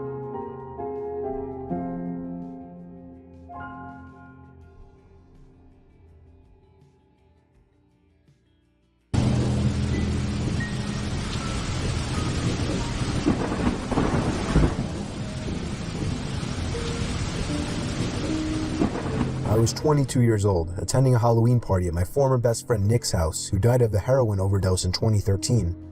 Before his death, he would throw big Halloween parties every year at his house, as his parents routinely flew to New York every year to attend their own friend's party. He was always a big Halloween freak, so the whole house was littered with truly horrifying props that we all knew Nick spent way too much money on. He even put up giant walls of cardboard and covered them with wallpapers to create a haunted maze of sorts. I want to keep this story PG-13 rated, so I'll skip the weed, beer, LSD, and sex and get right to the part where things got bad. I'll admit, we weren't in our right minds. None of us were. Anyone who came to Nick's parties knew what went down. Me, Nick, and a few other guys, Vinny G, Joey, and Q, were upstairs in Nick's room smoking a bong when we heard 2 steady, loud bangs come from downstairs. Nick clumsily but panickingly rushed to open the door and see what was going on. There were sounds of screaming of both guys and girls. I remember quite clearly it sounded as if there were a crowd of people screaming for their lives down there. We all called Nick to come back in and shut the door. Even under the influence of drugs, we all knew what was going on. Nick ran back inside and shut the door quickly but also quietly, locking it behind him. He turned to us and had on the facial expression of someone who had just witnessed murder. "What did you see? What's going on?" we all shouted at him. He told us to hide before anything else. We all knew why. From that point on, we didn't ask questions. Nick hid the lights and hid in the closet with Joey, while I hid under the bed with Q, and Vinny G hid in the storage box. We could hear the blasting music from downstairs turn off, followed by a grown man screaming at everyone to shut up. One unfortunate girl let out a scream of shock and fear, and after another bang, silence. The man started shouting at everyone again, but personally I couldn't hear it too well, and I certainly as hell wouldn't remember exactly what he was shouting. We heard 2 other men shouting. By now there were a confirmed 3 intruders in the house, but there could have been more for all we knew at that point. We heard the sound of boots stomping up the stairs and then coming halfway down the hall and stopping outside the bedroom door. The intruder on the other side of the door tried the doorknob, but when he realized it was locked, he started ramming into the door with most likely his shoulder. After a few failed attempts at that, the sound of a few shots to the doorknob were clearly enough to break the lock, allowing the door to swing open. We heard cries from downstairs after the shots to the doorknob, followed by a silencing gunshot. Me and Nick had our hands on our mouths to shield our breathing noises. I watched through the transparent cloth that hung from the bottom of Nick's bed as the black boots with overlapping ripping denim jeans moved instinctively to the closet. He opened the door. I could hear Nick begging for the intruder not to kill him, offering a generous amount of money if they would leave. Nick gave himself up as the house owner. That's when the intruder ordered him downstairs. The rest of us stayed put. Apparently Joey hadn't been caught with Nick. We stayed under the bed, shaking and afraid. There was near silence from downstairs, other than Nick talking with the intruders, but whatever they were saying was much too low for us to hear. It felt like a near 20 minutes before the front door slammed shut and Nick came running back upstairs to tell us that they were gone. I think the most horrifying moment of my life was when I stepped downstairs back into the living room and saw the 2 dead bodies laying lifelessly on the ground, holes in their heads spewing out blood. Jen and Robbie, 2 good friends that I still miss. I'll spare you the details of what happened when the police arrived, but despite the fact that the house smelled like a marijuana greenhouse, the police were more interested in finding out who the masked men were that killed 2 innocent college students. Oh yeah, Nicky told the 4 of us who were hiding in his room that there were 4 intruders in total, all wearing fedoras, vendetta masks, coats, and gloves. They demanded $100,000 in cash, and when Nick could not provide it, they demanded he fill their empty sack with his most valued possessions. All of the partygoers held hostage in the room were also forced to throw their wallets into the sack or they would be shot. After the incident, Nick became depressed. He started drinking too much, becoming an alcoholic. He stopped showing up to school and ultimately ended up dropping out. He started the use of heavier drugs, such as meth and heroin. I had one good talk with him since the incident, and he was more real during this talk than he had ever been. He told me, with tears rolling down his cheeks and a pipe in his hand, he lived in constant pain, knowing he caused the death of 2 of his best friends. Nick died of a heroin overdose in July of 2013, not even a year after the incident.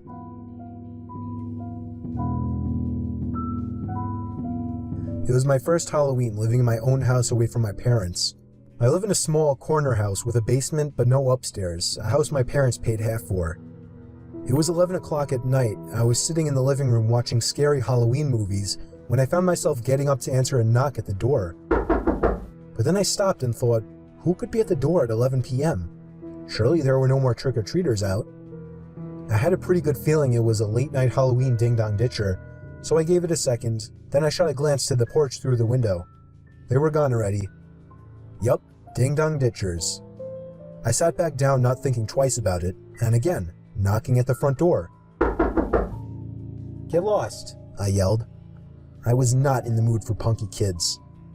They ignored my demands and started pounding now, not just knocking. I was pissed now. I leaped up and swung the door open. No one was there once again. I slipped on my shoes and headed outside to begin searching the bushes for the kids, but there was nobody in sight. Not in the bushes, not behind my car, not across the street. I was done answering. I didn't want to feed into their fun anymore, so I went back inside, double-locked the door, and went to my bedroom, also locking that door, just to feel safer, I guess. Even over the TV, I could still hear the stupid kids pounding on my front door repeatedly. I was so close to calling the cops to get them away, but that would undoubtedly lead to my house being egged or teepeed. The pounding continued for an uncomfortably long time, more than half an hour. I thought these kids must be filming something for YouTube and were desperate for a reaction, but I wasn't going to give it to them. At some point I dozed off with the TV on, only to wake up to the knocking again. I looked at the clock. It was 2 in the fucking morning. How could those kids still be at it, I thought. I turned the TV off and sat up with my ears open. For a few moments, my heart completely stopped as I realized the knocking was not at my front door, but rather at my bedroom door. I jumped out of bed, looking around my room like a madman for something to use as a weapon. They knew I was awake now. They were trying the doorknob, trying to bust down the door. These weren't any kids. By some miracle, I came up with an idea. It was a long shot, but it was all I could think of. I turned on the receiver to my speaker system, plugged in my iPhone, brought up the YouTube app, typed in 45 gunshot sound effect, turned on the volume, and pressed play. The sound of a gunshot echoed out of the speakers. It sounded real enough. I paused the video after the first shot and yelled, "That was a warning shot.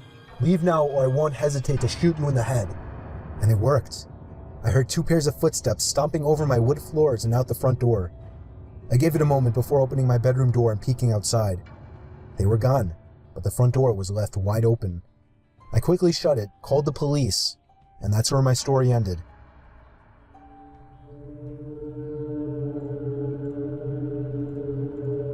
So I was never really a big Halloween person, mostly because I grew up without many friends, and once I passed the age of 10, I couldn't use the excuse of going with my mom anymore.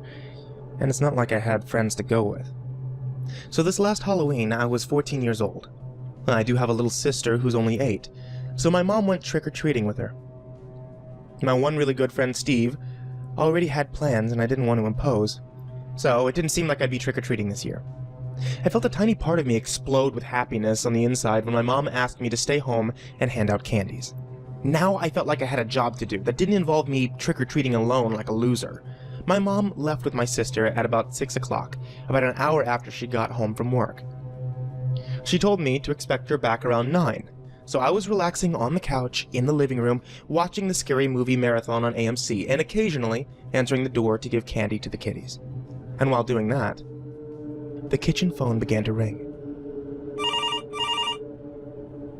I remember the ringer was set so loud it actually made me jump.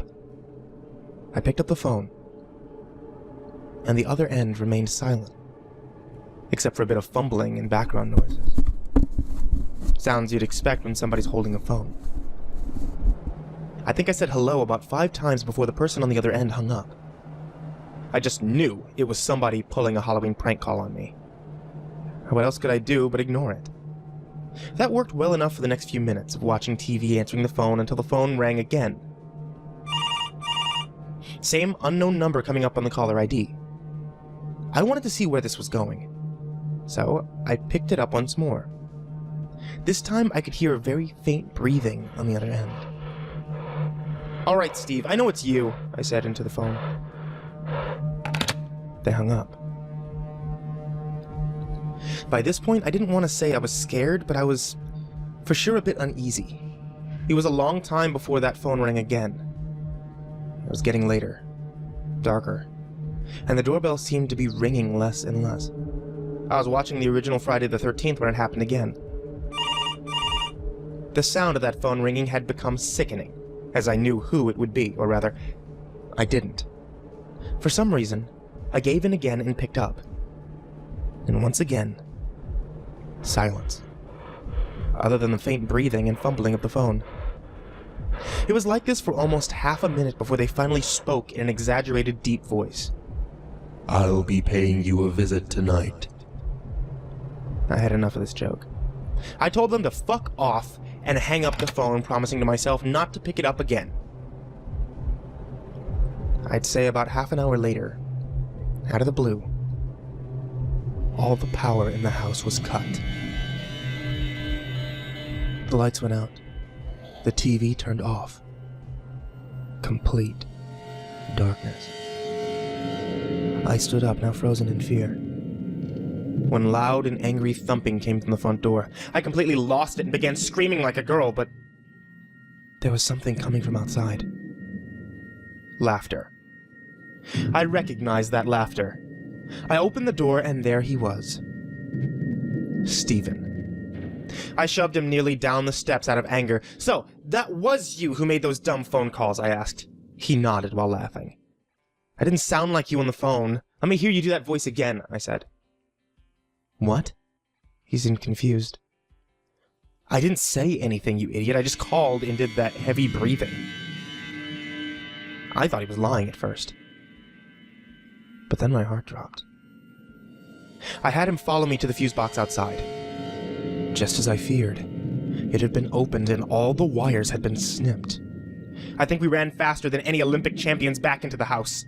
I called my mom, who told us to stay inside and wait for the police, who she then called.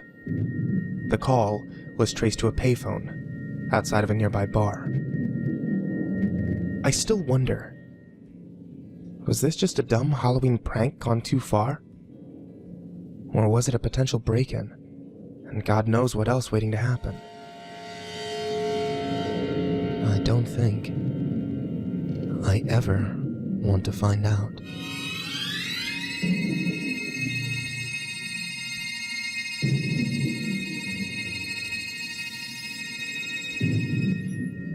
When I was younger, my friends and I went trick-or-treating every year.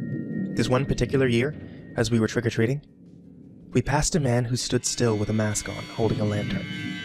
As we walked past him, he turned his whole body around and followed us with his eyes. We were creeped out, but there were plenty of people around, so we made our way to the next house. My friends and I saw him over and over again, as we made our way from house to house, and he seemed to be following us in typical horror story form. We walked so slow, we couldn't figure out how he kept up with us. At one house, when we hadn't seen him for a while, we got our candy. As we turned around to walk back to the street, the masked man stood in the road waiting for us. Immediately, we knocked back on the door and told the owners of the house about it. The masked man continued walking down the street, and we didn't see him again that night. Later on, an adult friend of the family told us he saw a masked man hiding behind a tree, waving little kids over, and he only backed off when he threatened to call the police.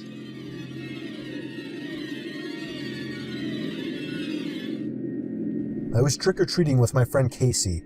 We were both 11 years old at the time. We were walking across a small wooden bridge over a small river that many called Jack Winkle River when a black Jeep pulled up on the other side of the bridge, basically blocking our way. We turned around and hurried away. We were the types of kids to obey the stranger danger rules. We could hear the windows of the Jeep rolling down, and a man with a raspy smoker's voice called for us to come back. He was yelling for help, asking us for directions. I yelled sorry, and we continued to hurry away. The Jeep couldn't fit over that small bridge, so it pulled away and drove down the road on the other side. We thought we had made our escape from the creepy driver, when here came an SUV barreling around the corner and down the street, slamming on the brakes in front of us. Once again, the driver rolled down the windows. Now with them right next to us, we could see there were two passengers in the car as well. An old guy with gray curly hair and a mustache in the backseat, who also had a raspy smoker's voice, told us to get in the car, that they have free bags of candy. The Jeep banged a three-point turn and tailed us wherever we went. At one point, the Jeep finally accelerated past us, came to a stop, and the back and front passenger side doors opened, and the two creepy men stepped out lunging at us. We dropped our bags of candy and ran straight for my house, which was in sight now. We rang the doorbell desperately at least 20 times. The old men that were chasing us couldn't run fast, and when they saw us running to my house, they turned back. My mom opened the door, and we screamed and pointed at the Jeep that was backing away in the other direction. She shoved us inside and locked the door and called the police like any mom would. She reported the black Jeep with 3 men inside, older looking, raspy voices, and any other descriptions we gave. My mom was freaking out all night, worried about the fact that they knew where we lived now. My dad tried to calm her, but she couldn't calm down. Ultimately, the police agreed to send an unmarked police car to stay out front and keep guard for 3 hours. That made my mom feel a little better, but what made us all feel better was when my dad woke us up to see the flashing red and blue lights outside of the unmarked police car. They had pulled over an SUV, a black Jeep, and 3 men were in cuffs. The 3 old creeps that tried to kidnap me and Casey. My dad went outside to talk to the officer and most likely confirmed that those were the men. Me and Casey went to the doorway and screamed at the men for their attention. They looked, and we both gave them the finger. My mom then pulled us back in and shut the door, sending us to bed. It went from the worst night of both of our lives to ultimately the best night of our lives. This story took place on Halloween night. I took my 7-year-old daughter Jamie trick-or-treating for a few hours, and when we got back, I cooked dinner, we watched TV together, and then I sent her to bed. I was feeling especially tired that night, so I brushed up and went to sleep. Shortly after, my daughter entered the room and told me there was someone in her closet. I assured her there was no one in her closet. She asked to sleep with me, but I once again assured her that she was safe in her room. She reluctantly went back to her room and shut the door. I made a mental note that if she came back again, I would walk her to her closet and show her that there's no one in there. Surely enough, 5 minutes later she came back. I asked her why she thought there was someone in her closet. She responded saying she heard someone moving around and things falling over. Honestly, when she said that, it kind of made my heart jump for a second. I walked her to her room and turned on the lights. I jokingly asked, "Is anybody in there?" We stood and listened. I didn't expect to hear anything. There it was, a thud from inside the closet. I screamed at Jamie to run to the neighbors and call the police. As she did, I swung the door open and was shocked to find the neighbor's son, Randy, sitting on top of my daughter's Lego box. I grabbed him by the collar of his shirt and yanked him up aggressively. I walked him angrily back to his parents' house next door and found Jamie ringing the doorbell. When they answered, I shoved him inside right into his father and explained everything. I told him I wouldn't press charges, but if I ever caught him near my daughter again, they would all be sorry. Randy's dad, Mark, slapped him across the face, then asked me to come inside to allow Randy to explain himself. Me and Jamie both went inside. Apparently, while I was taking Jamie trick-or-treating, he had snuck into our house through an open window and hid in her closet with his friend Daryl. I asked him if this Daryl kid was still in my house. He said yes. I told Jamie to wait with Mark while I ran back into my house, and right as I entered, there he was. This Daryl kid, uglier and shadier looking than Randy. He had my daughter's underwear in his hand. What I did next was completely out of fatherly protective anger. I grabbed the little shit by the throat and threw him to the floor, slapping him 4 times in the face, then hesitantly allowing him to get up and leave. The only reason I didn't call the police was because of my close friendship with Mark. But I made my point very strongly that if they ever so even waved to my daughter again, they would be in the news the next day. We went back to sleep. I let Jamie sleep with me after that incident. She was horrified. The next morning, I found a small drill hole in her closet door. The sick little bastards were spying on my daughter while she slept, at the same time playing with her underwear. Maybe you don't understand the horror of this story unless you're a parent, but there are many days where I think I made a mistake not calling the police. I still can, but nothing has happened since, and I figure I shouldn't create more trouble now. Jamie's 13 now, and that creep Randy has since gone away to college.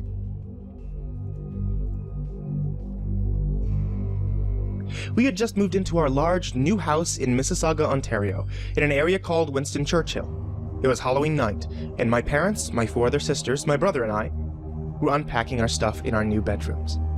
We had just finished and were talking to each other about leaving our old schools and friends behind. My mother called us to do chores. I was really tired since it was 11:30 at night, way past the trick-or-treating buzz, and we had to do chores now? It seemed to take forever, but when I was done, I decided to go to my bedroom and get some sleep. I heard what sounded like footsteps in the upstairs hallway.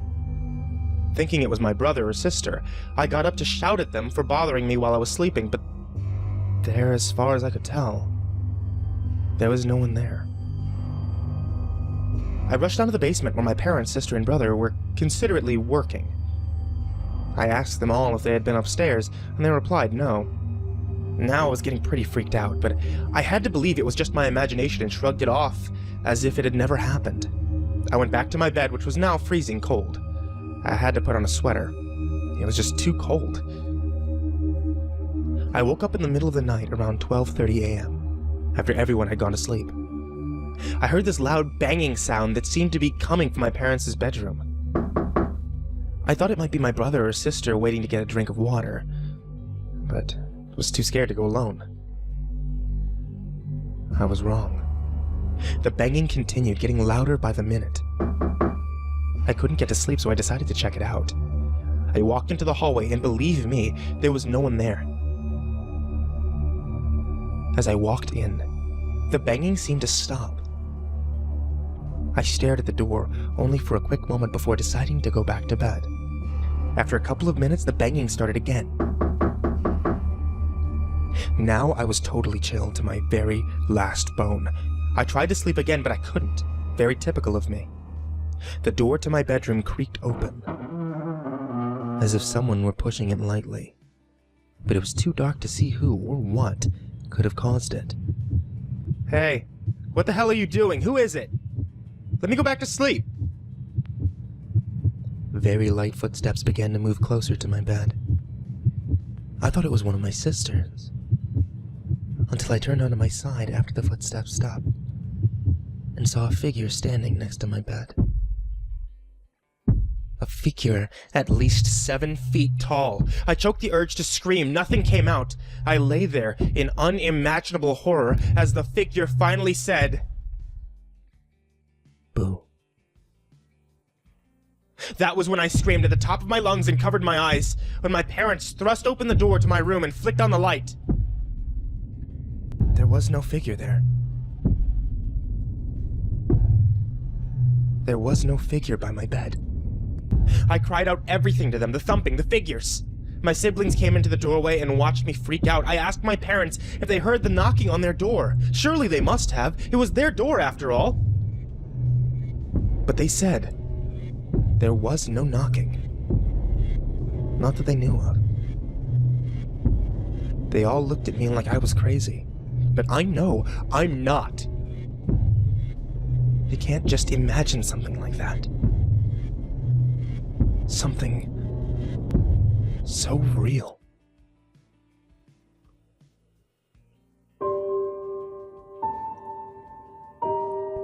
I'll never forget this night. I know I won't. It was a few years ago, Halloween night. We were all 20 years old. Right at that age where going to haunted house attractions is one of the best things to do on Halloween. The attraction was called Scarehouse Journey to the Basement or something.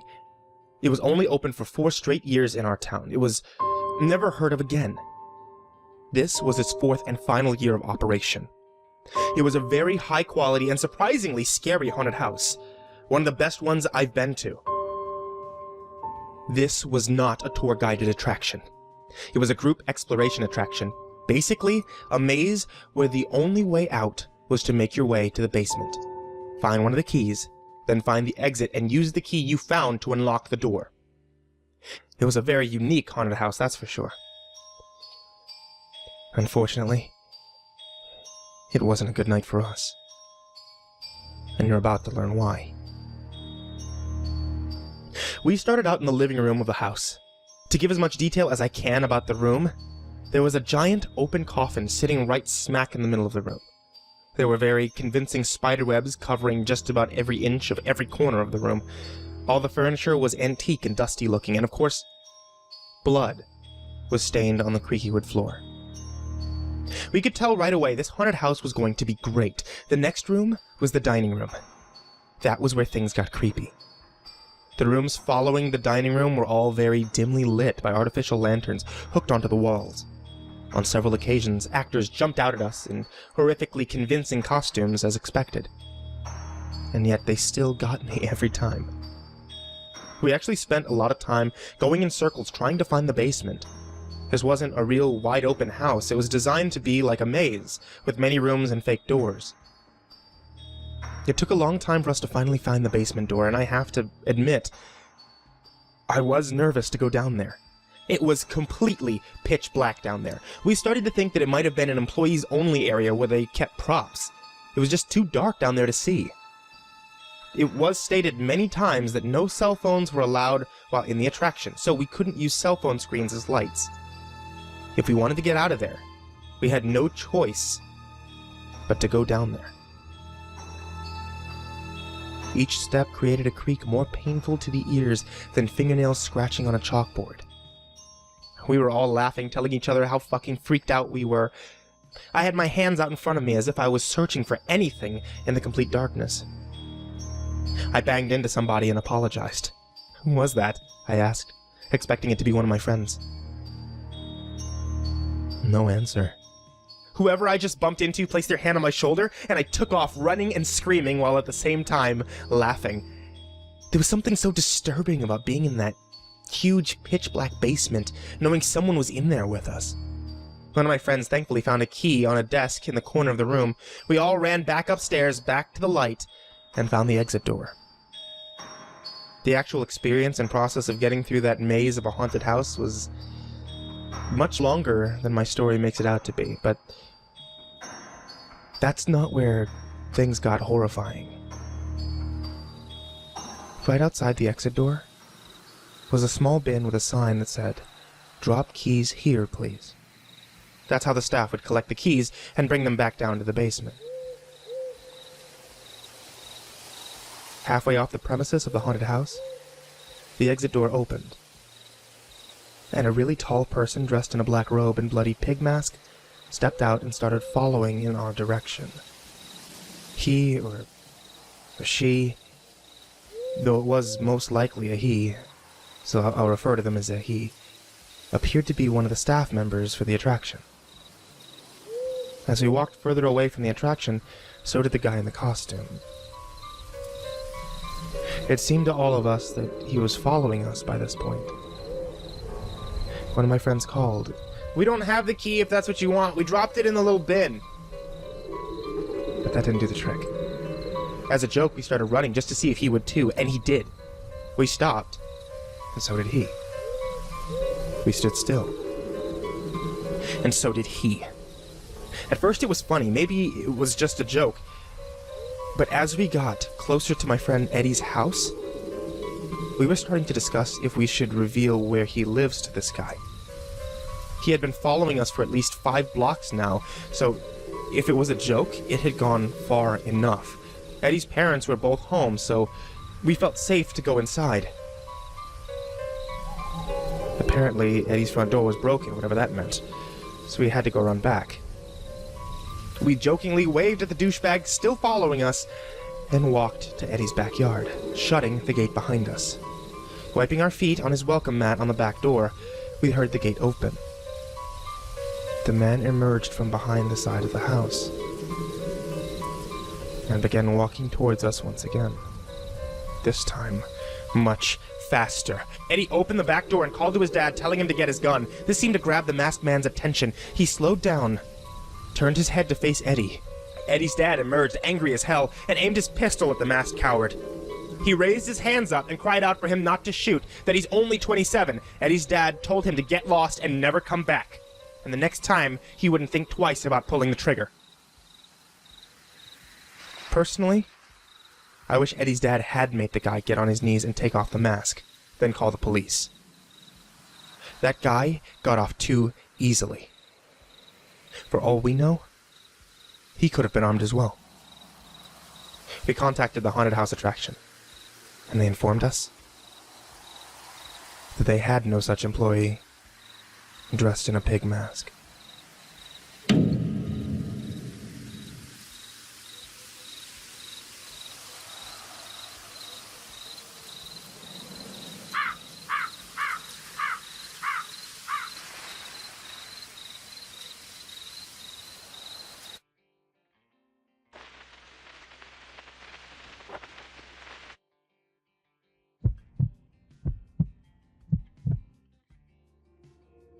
Back in 2017, I had moved to a smaller town in rural Illinois, and I only knew one person in town. I'm a bit of an introvert, so I had a hard time making friends, especially being single and in my early 20s living in a town filled with a population that was mostly retired. My friend, who I'll call Clara, introduced me to an older couple that were maybe in their early 50s and were looking for a dog sitter. She thought it would be a good way for me to make some connections while living there. We had made time to meet at their house so I could see the lay of the land and meet the dogs. The home was a 70s brick ranch style, severely outdated and slightly falling apart in some places. I explored abandoned houses for fun, so I didn't mind. The dogs were sweet, but as for the couple, they were odd. They were friendly enough, but while I'd be speaking to them, instead of making eye contact, they'd be doing more of a full body scan as if sizing me up. They would also guide me to rooms and not really say anything on the tour, just open the doors and let me look and then close them. I should also mention they sell firearms out of their home as a side business, which I didn't really mind, but they had cameras everywhere. Outside and in, hallways, living room, kitchen, office, garage, backyard, driveway, kitchen table, etc. They told me it was just for insurance purposes due to their business. It made me a little uncomfortable, but I was just really hoping to make some sort of connection in this town and some money.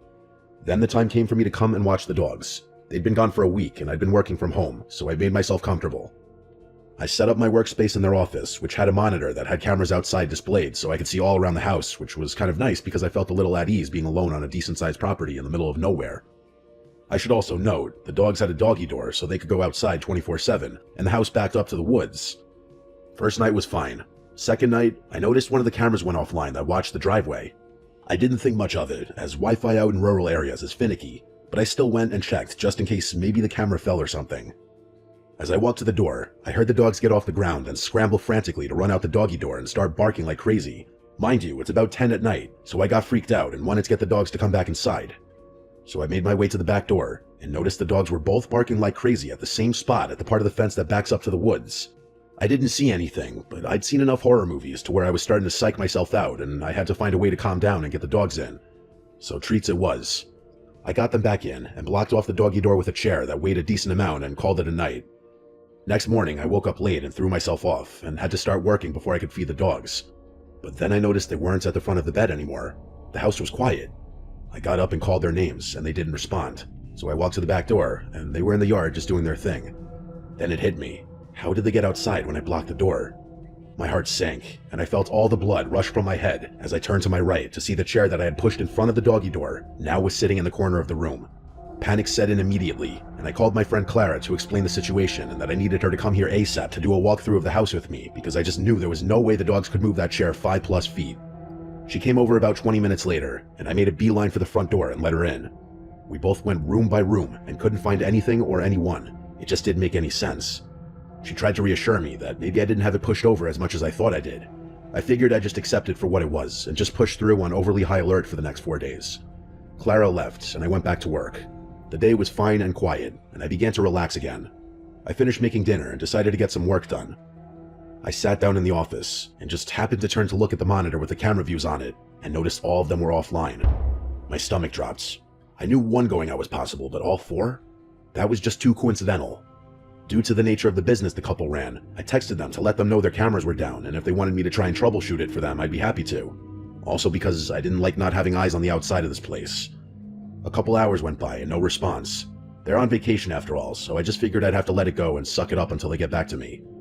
It was late, close to midnight, when I finally settled in and was watching TV to fill the void of silence that surrounded me when I heard the dogs get up and scramble to the doggy door again. I shot up and out of bed, my heart pounding out of my chest because I knew something was wrong. I grabbed the knife I had sitting next to the bed and walked to the back door looking out into the yard and couldn't see anything. The dogs had already stopped barking and were now just sniffing along the fence. I did that whisper yell to get them to come back in when I heard a thump come from the other side of the house. Frozen, I had to make a decision fast, try to get the dogs in or investigate whatever the hell just fell. I got the dogs in just in case it was some animal they were after. I didn't want them to get skunk sprayed or something. They wandered into the living room and hopped on the couches, and I slid the chair back in front of the door. I took a picture with my phone this time just so I could reassure myself I did it. I made my way to the back room where I heard the thump noise, and I immediately froze. I'm not sure if anyone else can understand, but when there's a presence in the room, there's almost this small difference in the atmosphere.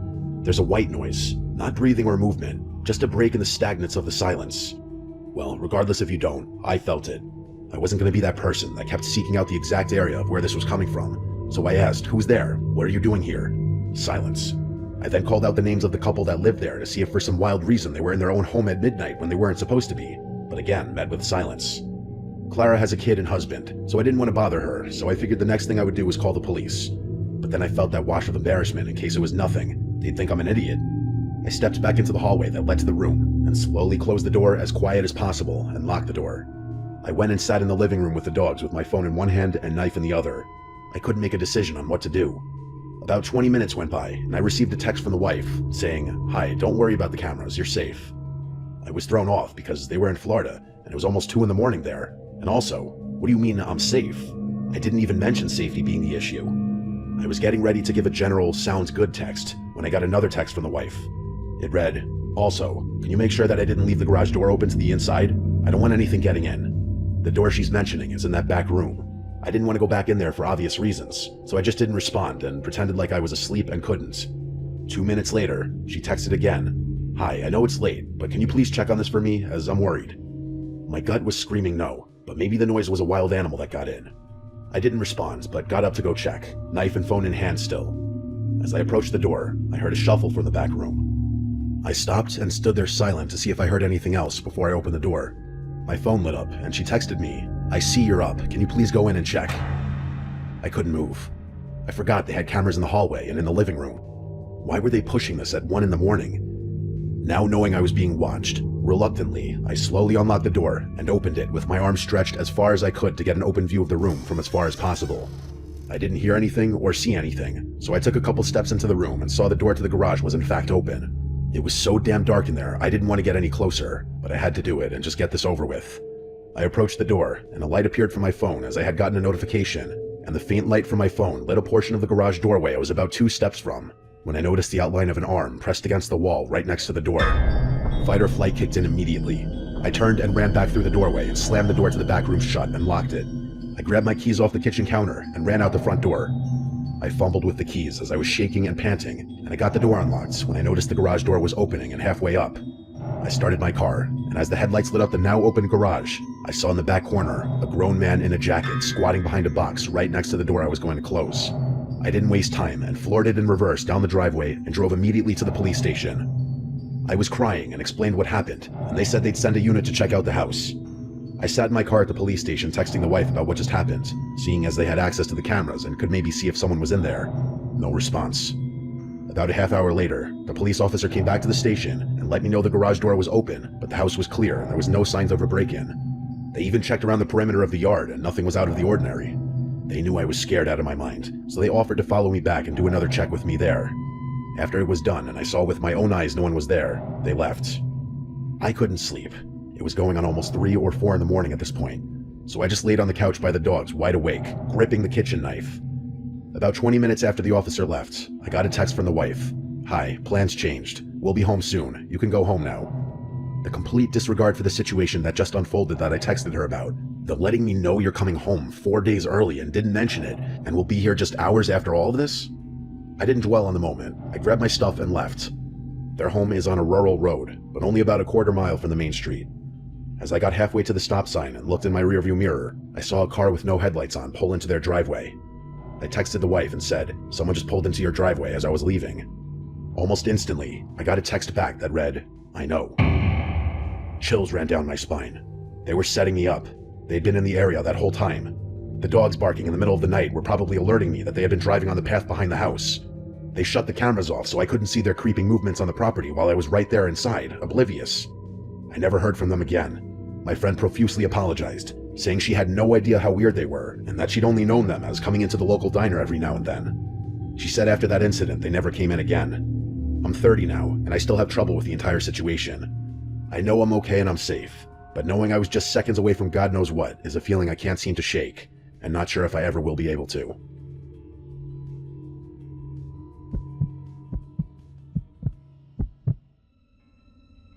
I work as a bartender at a bar and restaurant in a suburb just outside Baltimore. I'll do my best to explain the layout so the story makes sense. It's a busy place with a unique setup. There are no waiters, just bartenders like me and the cooks in the back. If you want to find food or non-alcoholic drinks, you have to order them at the bar, and when everything's ready, you grab it from the counter. I'm not sure why things are done that way, but I guess it had something to do with management being cheap and trying to avoid hiring waiters. Either way, it keeps things fast-paced, which I actually like. For whatever reason, the place is really popular, even though I personally don't think it's anything super special. The atmosphere is lively most nights, with great music, a buzzing crowd, and a standing area near the DJ booth where people gather to dance and chat. The constant flow of customers and the high-energy vibe make the job fly by. I love meeting and talking to new people, so the gig is perfect for me. I would probably lose my mind if I had to wait long periods of time between serving guests, but that's just me. I bet some people are the opposite. That particular night started off like any other. It was a weekend, so things were going to be super busy. I was ready. After a certain time, the bar started filling up with people. It looked like more of a younger college crowd that night, which meant more dancing, more spilling, and a rowdier environment in general. Oh yeah, and worse tips, which kind of sucked for me. This one group of kids just kept on ordering round after round of tequila shots faster than I could line up the salt and limes. It's always chaos when they take over the bar. One of them was so plastered he used the same pickup line on me like 3 times. I was running around doing my thing when I noticed an elderly couple walk in and sit down at the booth in the corner of the restaurant. At first glance, there was nothing strange about them. I just thought it was interesting that 2 people that age would want to come into a rowdy place like this. I didn't have too much time to think about it though, so I went back to work. Fast forward maybe 30 minutes to an hour. I was halfway through pouring a line of gin and tonics when I noticed the couple again. My hands kept working, muscle memory taking over, but my brain was stuck on them for some reason. That's when it hit me. They were just sitting there motionlessly. They hadn't ordered anything either. No food, and definitely not any drinks, I would have remembered. I looked a little closer and realized that they weren't even looking at each other. They were both fixated at the wall next to them. From what I could tell, it didn't look like they were talking either. It was the strangest thing. I was beyond curious, but the bar was slammed, and I had too much to do to spend time wondering about it. I figured they might be waiting for someone, or didn't realize how the place worked. Maybe they were waiting for a waiter to take their order. When I finally had a break, I decided to check on them myself. I walked over to the table and put on my most polite smile. As I approached, neither of them turned to face me. They were both still staring at the wall like statues. I cleared my throat and asked them if they wanted anything to eat or drink. The woman didn't even flinch. She kept staring at the wall like I hadn't spoken at all. The man turned his head slowly, like he was moving in slow motion. When his face came into view, I felt a chill run through me. His skin was pale and wrinkled, and his eyes were almost sunken into his face completely. He didn't speak, just stared at me and shook his head once, firmly but silently. Something about the way he looked at me made my stomach twist. I muttered something in response and quickly returned to the bar. I had the weirdest feeling in my gut after that. Those people looked like they didn't even belong in this century, let alone this bar. I didn't look over at that booth for a long time. Eventually, things started to die down a little, and I remembered the couple. I glanced over impulsively, and I nearly dropped the glass I was holding. Both of them were staring directly at me now. I made direct eye contact with the woman, but she never averted her gaze. I don't think I'd ever been more uncomfortable at my job than I was in that moment. I looked away and pretended to be busy, trying not to freak out completely. By the time I glanced back again, the booth was empty. I was relieved. I was just glad that they were gone, as mean as that sounds. By the end of the night, I was still thinking about the whole thing. As I wiped down the bar and closed up with my coworker Karen, I decided to ask her if she saw anything strange. She's, I guess, what you would call a vet. She's been working there for years and prides herself on noticing everything and everyone that comes through the doors. When I asked her about the couple, she gave me a confused look and said she didn't know what I was talking about. I looked at her blankly and told her I was talking about the elderly couple that was sitting in the corner booth. She shook her head and told me she didn't remember seeing anyone like that. She then jokingly asked me if I was hallucinating, which got a playful laugh out of me, but on the inside though, I was losing it. I knew what I had seen. I asked her if she was sure, and she crossed her arms before listing at least 10 random people who had ordered food that night and what they were wearing. I laughed again and complimented her memory, but like I said before, I was dying on the inside. By the time we locked up, I started doubting myself. As I walked to my car, I noticed something that made me nearly drop my keys in fear. Across the street, there were two dark figures standing under a lone streetlight. I knew it was them. I wanted to scream, but the sound wouldn't come. I didn't wait another second. I jumped into my car, locked the doors, and sped out of the lot without another look. The drive home was awful. I was trying not to break down the whole time. I just kept repeating, "Oh my God," over and over. I had so many questions. Had Karen somehow missed them? Were those people even real? Was I going insane? I couldn't explain it. I thought I was going crazy. I wish this story had a resolved ending, but it doesn't. I never saw those people again. I never got any kind of explanation. I don't think I ever will.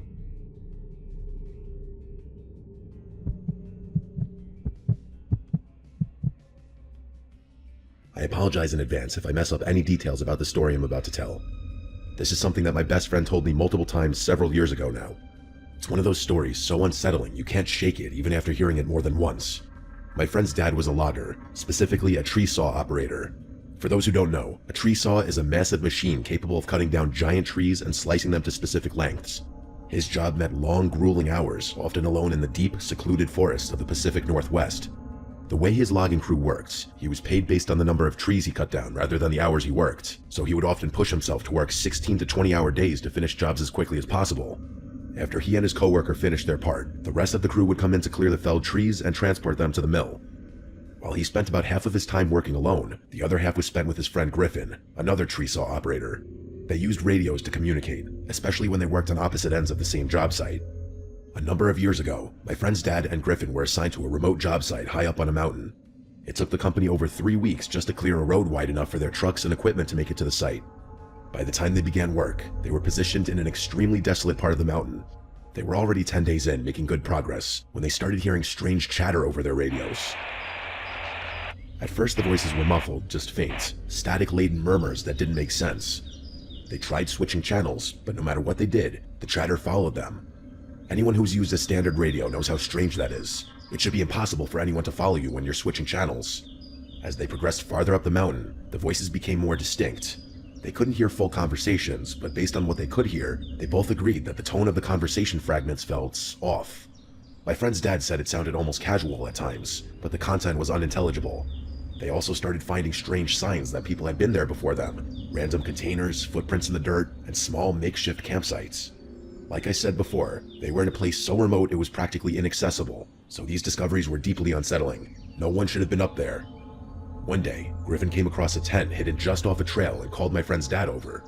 They decided to investigate.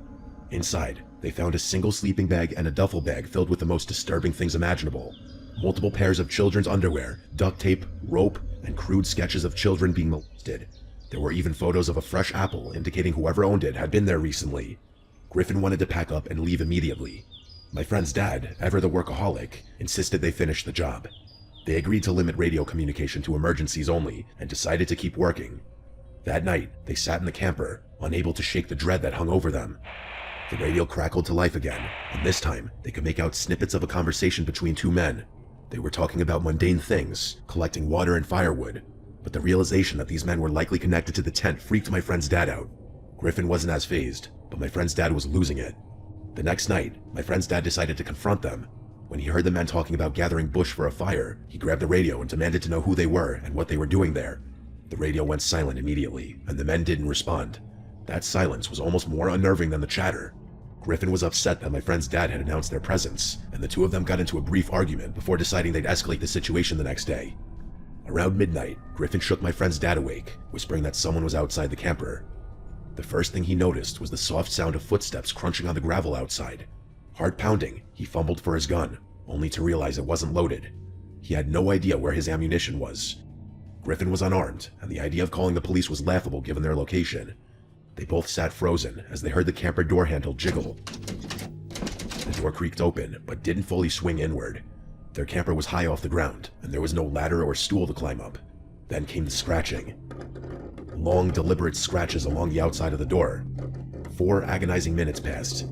Finally, my friend's dad nodded at Griffin, signaling he was going to check it out. He moved quietly toward the door, gripping a flashlight in his shaking hand. Just as he reached the door, it burst open, and he was struck across the face with a knife. His pain was blinding. He fell out of the camper, hitting the ground hard. Before he could recover, a man was on top of him, pressing the knife against his neck. Another man appeared, kicking him repeatedly in the head. Griffin, without hesitation, leapt out of the camper and tackled the man with a knife. The second man bolted into the darkness, and the one Griffin had tackled scrambled to his feet and followed. They disappeared into the forest. Griffin helped my dad's friend back into the truck, and they drove 2 hours to the nearest hospital. It was bad. His face was a bloody mess, and there was a cut across his eye so severe it permanently damaged his vision. They reported the attack to the police, but nothing came of it. 2 weeks later, as the rest of the logging crew finished the job, one of their coworkers was found bound, gagged, raped, and murdered in a ditch. No arrests were ever made. To this day, my friend's dad struggles with PTSD. His right eye, with its disfigured pupil, constantly reminds him of that night.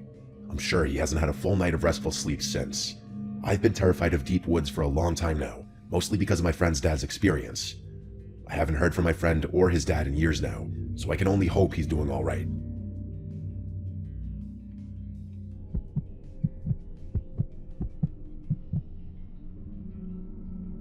This happened last summer. I was 20 years old. My name is Kevin. My friend James comes from a very wealthy family. His dad is like an IP lawyer who contracts with the US government or something. They've got a bunch of properties all over the country, and a handful of international ones too. That's the kind of wealth I'm talking about. One of their houses is on a relatively large but overall pretty secluded lake. The lake itself isn't so big that you can't see the houses on the other side of it, but it would be a workout and a half swimming across the whole thing. James' parents were never around, so he pretty much had unlimited access to that house, and he often invited friends over, with permission of course. There's something about being out on the lake that makes you feel invincible. It's a different feeling than the beach for sure. I'm not really sure how to explain it, but there's more of an exclusive vibe to it. Hopefully I can be successful enough to afford one day. Like I said, the lake itself is pretty secluded. Big fancy houses line the perimeter, but most of them would usually sit dark and empty. A lot of them were vacation homes for people who barely even use them. It's honestly kind of a shame thinking about it. There are upsides to that though. James would throw the craziest parties there because there were usually no neighbors to call the police. This night was different though. It was just the two of us, having a more chill night. I won't get into it, but I had just broken up with my girlfriend of 3 years and I was in dire need of some bro time. We were having a few beers out on the dock when I noticed a light flicking across the lake. I can't remember exactly what time it was. At first, I thought it was just the sun perfectly reflecting off something into my eye, but even when I moved my head to the side, I could still see it. It was flashing like someone was turning a light on and off repeatedly. I told James, and the two of us became fixed on it, trying to figure out what it could be.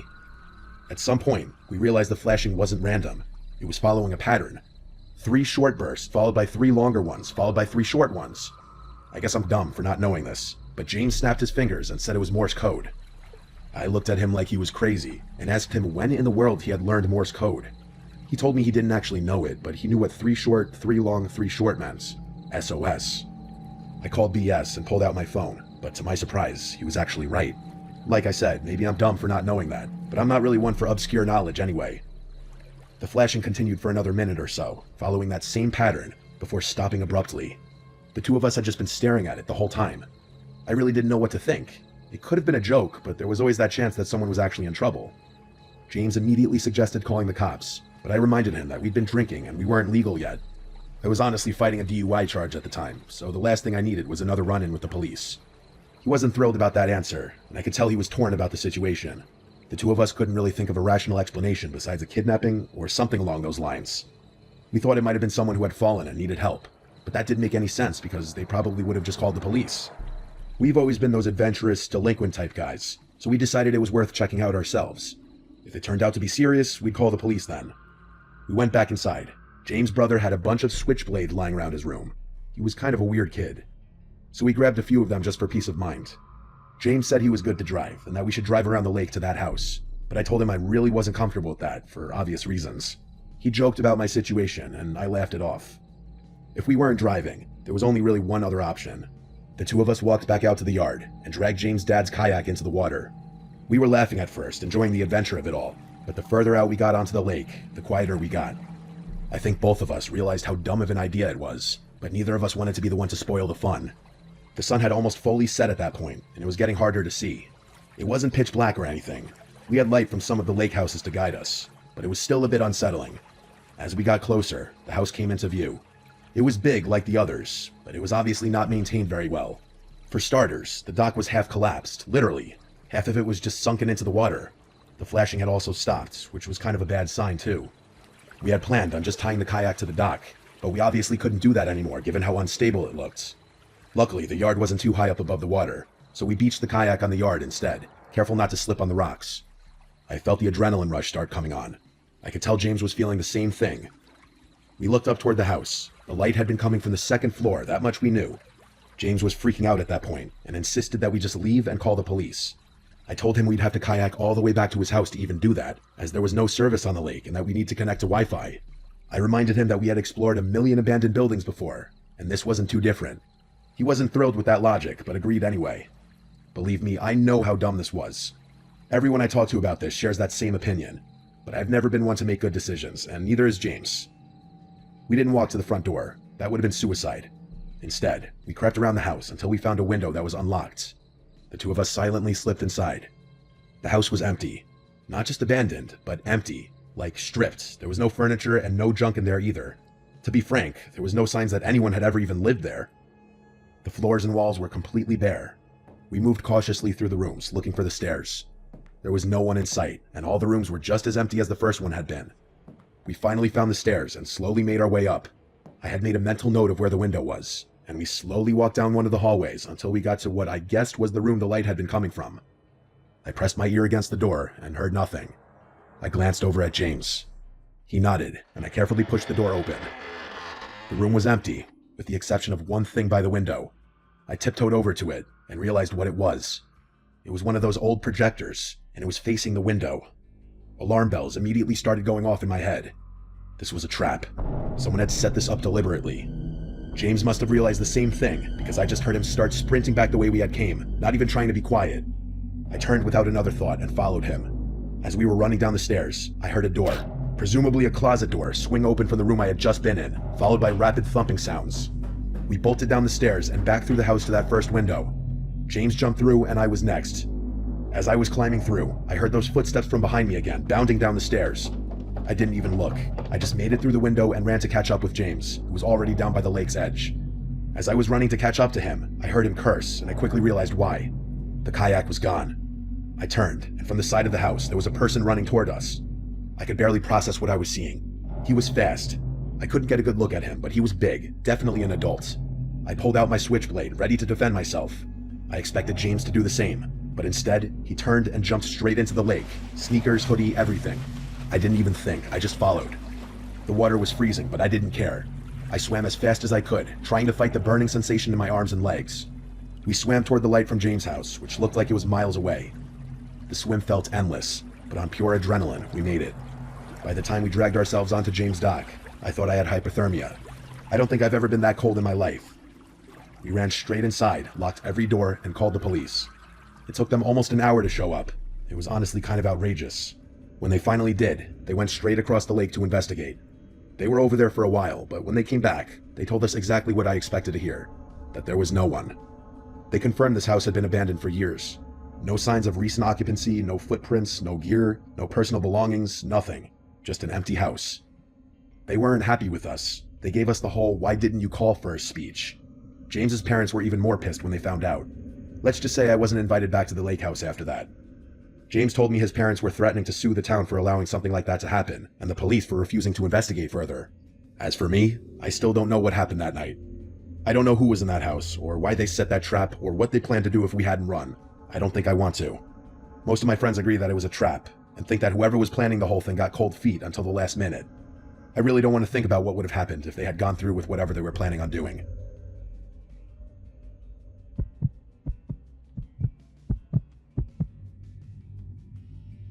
When I moved into my new place, I was just looking for a fresh start. I won't get into the details, but let's just say I had a bad situation with an ex that made staying in my old city impossible. I ran into some money early in life and made some bad decisions about the kind of women I surrounded myself with. Lesson learned. The neighborhood I moved to is really nice. Low crime, quiet, mostly families. The houses here are really spaced out, which was partially what drew me there. But for some reason, the property next to mine is much closer in proximity than most of the other properties are to each other. And by the way, that house next door is huge. When I first saw it, I thought I could easily fit a family of 10. That's honestly what I assumed at first, that a big family lived there, grandparents and everything. But I could not have been more wrong. Even though I try to be low-key, I wasn't going to be a rude neighbor. I took it upon myself to introduce myself to everyone in the neighborhood. For whatever reason, I decided to introduce myself to my next-door neighbors last. I couldn't tell you why. Everyone else I met seemed really sweet and genuine. I'd say 90% of them were parents of young children. And yes, they were all slightly intimidating, purely based on how successful they seemed to be. I wasn't too sure how a younger guy like myself would easily blend into a community like that, but that was more of a personal concern. When I got around to meeting my next-door neighbor, my social battery was mostly drained from having spent the day making small talk with strangers. I knew if I just went back home, I was never going to be as motivated to meet them, so I just sucked it up and walked up their driveway. I had gotten accustomed to being greeted by someone middle-aged, so when a young-looking dude in a mullet opened the door, I was a little taken aback. Hell, he looked even younger than me, which was definitely a shock. I recovered quickly, and went ahead with my new-to-the-neighborhood spiel. As I went on, he flashed me this massive smile and actually cut me off before I could even finish talking. He said something along the lines of, "Oh wow, someone who was born in my decade, what a nice surprise." I laughed and told him the same thing, venting to him about how out of place I felt as a single guy in his late 20s among so many families with kids. He told me not to worry about that, and that most of the people who lived here kept to themselves, which was kind of a relief for me. He introduced himself as Damon, and told me I should come by for a drink sometime. I shrugged my shoulders and said, hell, why not right now? To which I expected him to laugh and invite me in. Instead though, he looked over his shoulder like he was scanning his living room, and then he turned back to me, saying he wished he could, but he was busy working. I asked him what he did for work, because it just seems like a normal follow-up question to what he said, and he dropped his smile a bit. After a weird stare, he laughed and just said finance, but didn't elaborate any more than that, which I thought was a bit strange. I told him fair enough, and asked if he had any roommates. To my surprise, he told me he lived there alone, which was absolutely insane to me given how big the house was. We chit-chatted for a few more minutes, and he gave me his number before going back inside. I was excited that someone my age lived here, especially because he seemed like a really chill guy, but I couldn't get over how odd it was for someone like that to live all alone. And yeah, I know I was essentially doing the same thing, but you have to keep in mind my house wasn't even half the size of his. Anyway, I went back home and got on with my life. That was about 6 months ago. For a few weeks after that, nothing eventful really happened. I texted Damon a few days after he gave me his number to try and set something up, but he'd always complain about how busy he was and how sorry he was that we couldn't hang out. Eventually, I gave up with him. Not in a hostile way, just in a you do you kind of way. I'm definitely not the type of person to bend over backwards for someone who seems disinterested. I never saw anyone coming or going from Damon's place. No visitors, no parties, no girls, nothing. He never even got takeout delivered, which was strange to me because his car was always in the driveway. I genuinely didn't know what he ate because I literally never saw him leave the house. The guy lived like a ghost. I work from home, and the office in my house is on the 3rd floor, which overlooks Damon's property, if you're wondering how I knew so much about his living habits. I know it sounds obsessive and a little creepy, but his house was also just a glance away from my monitor, so I couldn't help but look over from time to time. One night, it was a Wednesday night, I remember that distinctly. I woke up around 2 a.m. to the sound of loud music. I sleep with my windows open, so that's probably how I woke up so easily. At first, I thought I was imagining it, or it was part of a really vivid dream I was having, but I was wrong. I got out of bed and peeked out my window, and there they were, 7 or so cars lined up in Damon's driveway. There was no mistaking it, he was having a party. Now, don't get me wrong, I'm not the type to complain about some noise. I've been to my fair share of house parties, but it was the middle of the week, and the volume was insane. I figured I'd just go over, knock, and ask him to turn it down. I threw on a hoodie and walked over. It was a full-blown party, that much was clear from outside. I knocked on the door, but no one answered. I pulled out my phone to text Damon, but I decided against it, knowing he'd probably ignore me and give me some BS excuse the following morning. I knocked on the door again, harder this time. Still nothing. I reached for the handle, half expecting it to be locked, but to my surprise, the door swung open. Inside, the first thing I saw was a pile of shoes in the foyer, at least 10 pairs, but there was something off. There was literally no one in there. I moved further in, expecting to see people in the living room, maybe the kitchen, but it was completely empty. There weren't even any drinks left out. I could hear people over the music that was playing in the background though, which I didn't understand. But then I really listened to it, and everything hit me all at once. It wasn't even music, really. It was a recording, a literal recording of people laughing, yelling, clinking glasses. The whole party was fake, all of it. But that didn't make sense to me. It still didn't explain the shoes or the cars. There were people in that house, that much was certain. I should have turned around right then, but I needed to know what was going on. I moved discreetly around the house until I saw a door that was slightly ajar. I gently pushed it open, and it led down to the basement. I'm not sure how I knew, but something told me what I was looking for was downstairs. It was dark down those stairs, with the exception of a very faint light coming from somewhere I couldn't see. There was no reason to go down there, I knew that, but I did it anyway. I got to the bottom of the stairs and looked around. The light was coming from another door somewhere deeper in the basement. I crept towards it, and as I got closer, I started to pick up on another noise I hadn't been able to hear earlier over the music. It sounded almost mechanical. It was this heavy, rhythmic grinding, like heavy machinery or a buzzsaw or something. I got a little closer, close enough to see through the crack. There were 3 people standing in there, looking across the room at something that was out of view. They were all older-looking guys, significantly older than Damon. They were wearing heavy-duty work clothes and had on these protective goggles and thick rubber gloves. I also realized they were wearing what looked like work boots, even though I had seen all those other shoes upstairs. Under different circumstances, I would have assumed that they were construction workers. I really wanted to see what they were looking at, but it was too far out of view. After a few seconds of me just standing there, I started to pick up on this awful bleach smell, or some kind of cleaning solution. That's what did it for me. I started to feel this awful pit in my stomach, like my life was in danger. I can't explain it. I turned to leave, trying to be as quiet as possible. As I was finding my way back to the stairs, the light from behind me suddenly dimmed, like someone had shut the door behind me. I didn't actually hear the door over the music, but I felt it. I sprinted up the stairs as fast as I could. I ran through the house and burst out the front door. I didn't run directly to my house. I jumped my own fence and made it to the backyard. I slipped in through my side door, locking it behind me. My chest was pounding, but under no circumstances could I let Damon or any of those other guys know it was me who had been snooping around. I gathered myself and went up to my office, making sure all the lights up there were off. I crouched down below the window and peeked over at Damon's house. There was no one there. But then, a few minutes later, the front door flew open and like 8 guys poured out, scanning the yard, the driveway, the street, but Damon wasn't with them. I could tell because everyone looked older, like those first guys I had seen. A few of them looked like they were arguing about something, but I couldn't make out what they were saying. One of the men actually shoved one of the other ones, and I thought they were about to start fighting in the street, but they didn't. Eventually, they all went back inside, and the music stopped soon after that. I stood at the window, trying to make sense of what had just happened. I thought about calling the cops, but what would I even say? The music wasn't playing anymore, and there was no real crime I could actually report. The thing I couldn't understand was how none of my other neighbors had a problem with the loud music, especially since most of them had children. I figured if they hadn't been able to hear it and I called the police, Damon would know it was me. And the shoes, I had no idea what that was about either. The people I had seen were all wearing boots. So did they bring extra pairs of shoes just to leave in the foyer? I had too many questions and I didn't know what to do, so I just went to bed. The next morning, I woke up and looked out my bedroom window. Every single car was gone, including Damon's.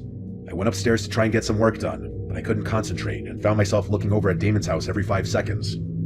After a few hours of his car not being there, I decided to go for a walk, partly to clear my head, but mostly to take some low-key glances through his windows. Nothing though. Days passed and Damon still didn't return, or his car didn't at least. I was baffled with every passing day.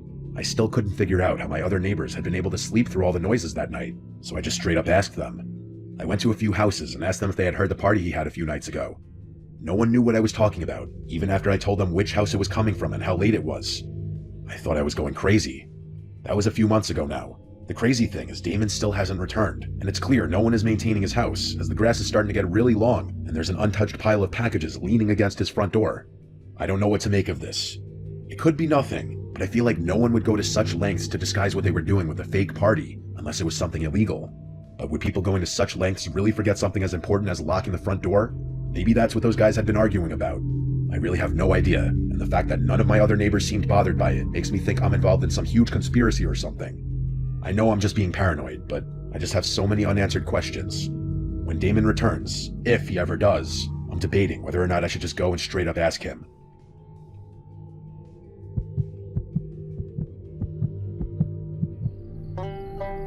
My name is Evan. I'm 28 years old. After my divorce, I moved to a small town named Chatham in Alabama. Apart from my parents' house, I didn't really have anywhere else to go, so I came to live in my grandfather's old house. He passed away a few years ago and left the place to us. It's about 10 minutes outside town, sitting on 10 acres surrounded by woods. It's real quiet out there. I thought I'd enjoy that. The house is old, wood floors that creak, doors that stick, the kind of place that always feels a little cold no matter how high the thermostat is. But it was free, and I didn't have a better option. The first few nights were normal. I unpacked and cleaned. I spent the evening sitting on the porch with a beer. It was peaceful. No traffic, just the wind through the trees and the occasional owl. But then the noises started. The first time I heard it was on the 7th night. I had just gotten into bed around midnight. I was almost asleep when I heard whistling outside. It wasn't a song I recognized, just a slow, broken tune, off-key. It sounded like someone walking through the woods behind the house, whistling as they went. It creeped me out, but I figured it was some hunter or drunk neighbor. The next night, it happened again. Same time, same tune, but this time it sounded closer. I got out of bed and turned on the porch light, but I didn't see anyone. I went outside with a flashlight and checked around the yard. Nothing. No tracks, no sounds of someone running off, just the whistling, fading deeper into the woods. I tried to ignore it. For a couple of nights, I just stayed in bed and tried to sleep through it, but every time, the whistling would start around 1:17 a.m. I know that sounds like a random number, but I swear it was always around 1:15 or 1:19, somewhere there. It was like clockwork. I started thinking maybe someone was messing with me on purpose, someone who knew I was out there alone. I called the sheriff's office a few days later. An old deputy, who I'll call Deputy H, came out. He'd been in the job a long time. When I told him what was happening, he got real quiet. He said word for word, "Your granddaddy used to call us about the same thing. Said someone was whistling around the property late at night, always in the spring. We never found anything. I figured he was just getting old, but now you're hearing it too." That shook me. I had no idea my grandfather dealt with this. Deputy H told me to keep the doors locked and stay inside after dark. I started doing that. Not like I wasn't already.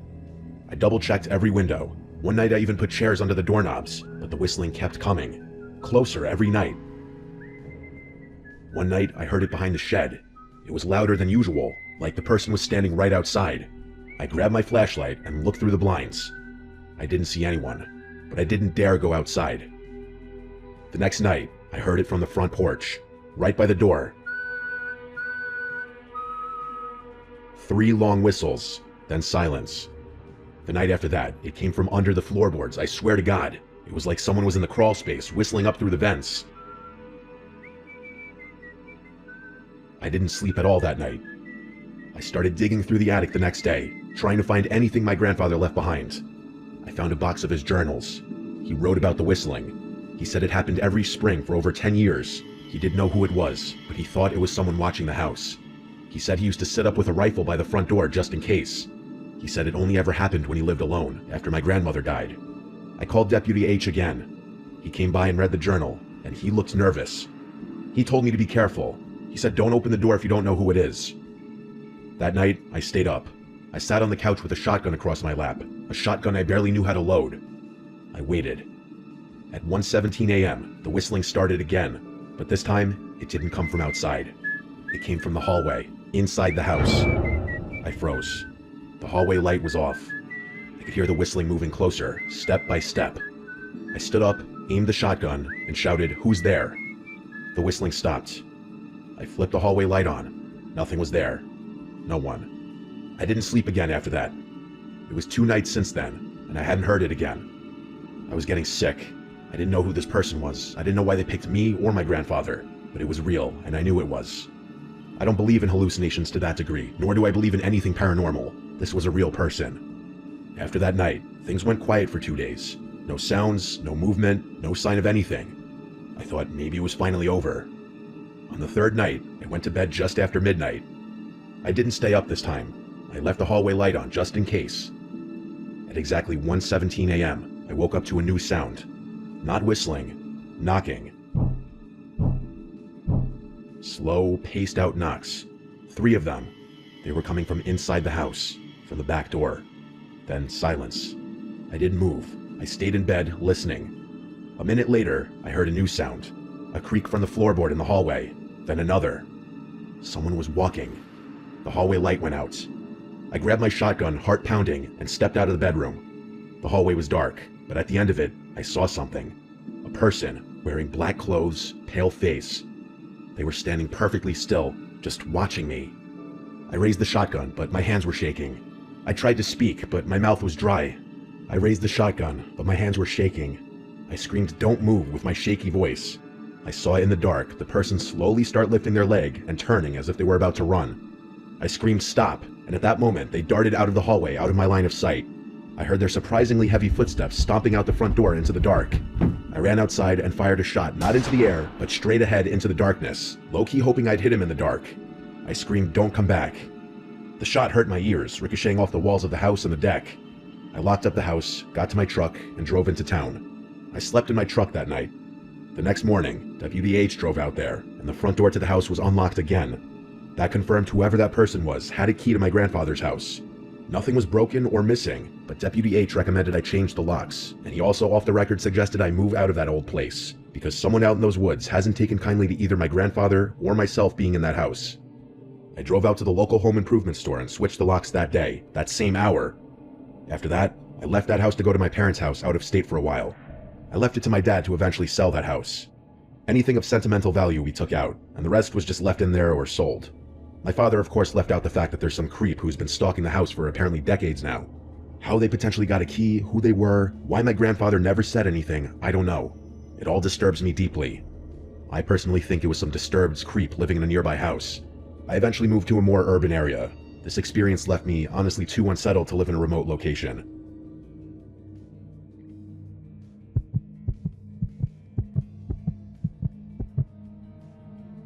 What you're about to hear is an experience that nearly made me lose my mind. It's still something that I think about quite often, if I'm being honest, but I've been able to recover a bit in the months since it's happened. The whole story is pretty quick, so I'll get right into it. I'm a single guy in my mid-30s. I live alone with no pets in a small one-story house. The house is really modest. 1 bedroom, 1 bathroom, a living room, kitchen, dining room, and a tiny garage. That's it. Life is fantastic. Because of my profession, I can work on my own time and don't have to answer to anyone, whether that be a girlfriend, a parent, or an employer. Freedom has always been an imperative part of my life, so I've done my best to maximize it wherever possible. I know a lot of people are different, and a lot of people might actually judge me for my quote, immature lifestyle, but everyone has different priorities and preferences, so as long as no one judges me, I won't judge them. The excess freedom is definitely tethered to its own set of drawbacks though. I've developed some bad habits that I'm sure some people would frown upon. One of them is my sleep schedule, which is god-awful. For some reason, I'm most productive at late hours of the night, so I often find myself staying up until dawn and sleeping into the afternoon. It's just how my body functions, and until I'm absolutely forced to, I don't see a reason to change anything. I was up really late one night. I'm talking past 3 a.m. late. I was sitting at my desk, getting some work done on my computer. I was in the zone, not even listening to music. Imagine yourself at peak hours. That's the kind of groove I was in. The room was dead silent, and I was alone with my thoughts, the sound of my keyboard, and my work. And then, bam, out of nowhere, the silence was interrupted by the sound of footsteps pounding down the hallway towards my bedroom, followed by 3 or 4 bangs on the bedroom door. like deafening bangs, the type of bangs you'd expect the police trying to barge into a drug den would make. I shot up from my chair so fast I banged my knee on the desk and knocked my monitor over. I was just so shocked, it caught me completely off guard. Just imagine being in your own house at 3 a.m., alone, and complete silence just gets interrupted by banging on your door. It was, and still is, the most terrifying thing that has ever happened to me. Standing up was a pure reaction. I was completely frozen after that. I had my eyes fixated on the door, dreading the moment I knew was coming. The door bursting open and someone barging into my room. Me having to fight a complete stranger in pitch black darkness. But it never came. I didn't hear anything else, not even the sounds of footsteps retreating from the door. It was like I had imagined it, but I was 100% positive I hadn't. I don't know how long I stood there, but I physically could not force myself to move. It was like sleep paralysis, except I hadn't been dreaming. And then, finally, I heard the sounds of footsteps quickly walking back down the hall. So someone had been there. I don't know why, but hearing those footsteps again unlocked my brain. Without thinking, I grabbed an empty beer bottle off my desk, ran to the door, and started chasing after whoever had broken into my home. I didn't even try to be quiet. I screamed at the top of my lungs like a lunatic, hoping that would give me the extra adrenaline I needed. I ran through the entire house, screaming, but I never found anyone.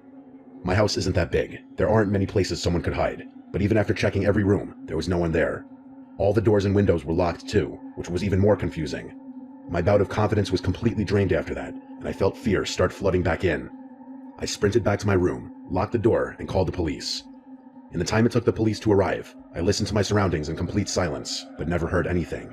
When the police finally showed up, we searched the house together, but found nothing. One of the officers tried to convince me that whoever had been there had left, but I insisted that everything had been locked up. He told me I had probably overlooked something, and it took everything in me not to curse him out right there. I know for a fact that nothing had been unlocked, but that didn't explain how that person had gotten into and out of my house. Unless I had imagined it, but I know I didn't. For the next week, I was a psychological mess. My brain refused to accept that I had imagined something so vivid, but I couldn't conceive of a possible way that that person had gotten into and out of my house. I'm much better now, but there was a time where I had trouble sleeping, eating, working, everything. Even now, the only explanation I can think of is that I somehow didn't notice an unlocked window or door in my house. Still though, why anyone would crash through my house just to run away is a complete mystery to me.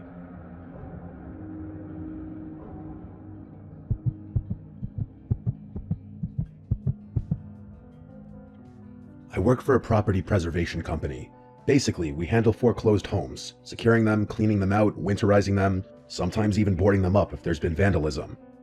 It's not glamorous work, but it pays well, and for the most part, it's quiet. You spend a lot of time alone in houses that used to belong to people who are long gone. Sometimes it's sad, sometimes it's just boring, but every once in a while, you get a house that feels unsettling. This happened in 2020, when I was assigned to clear out a property in a rural part of upstate New York.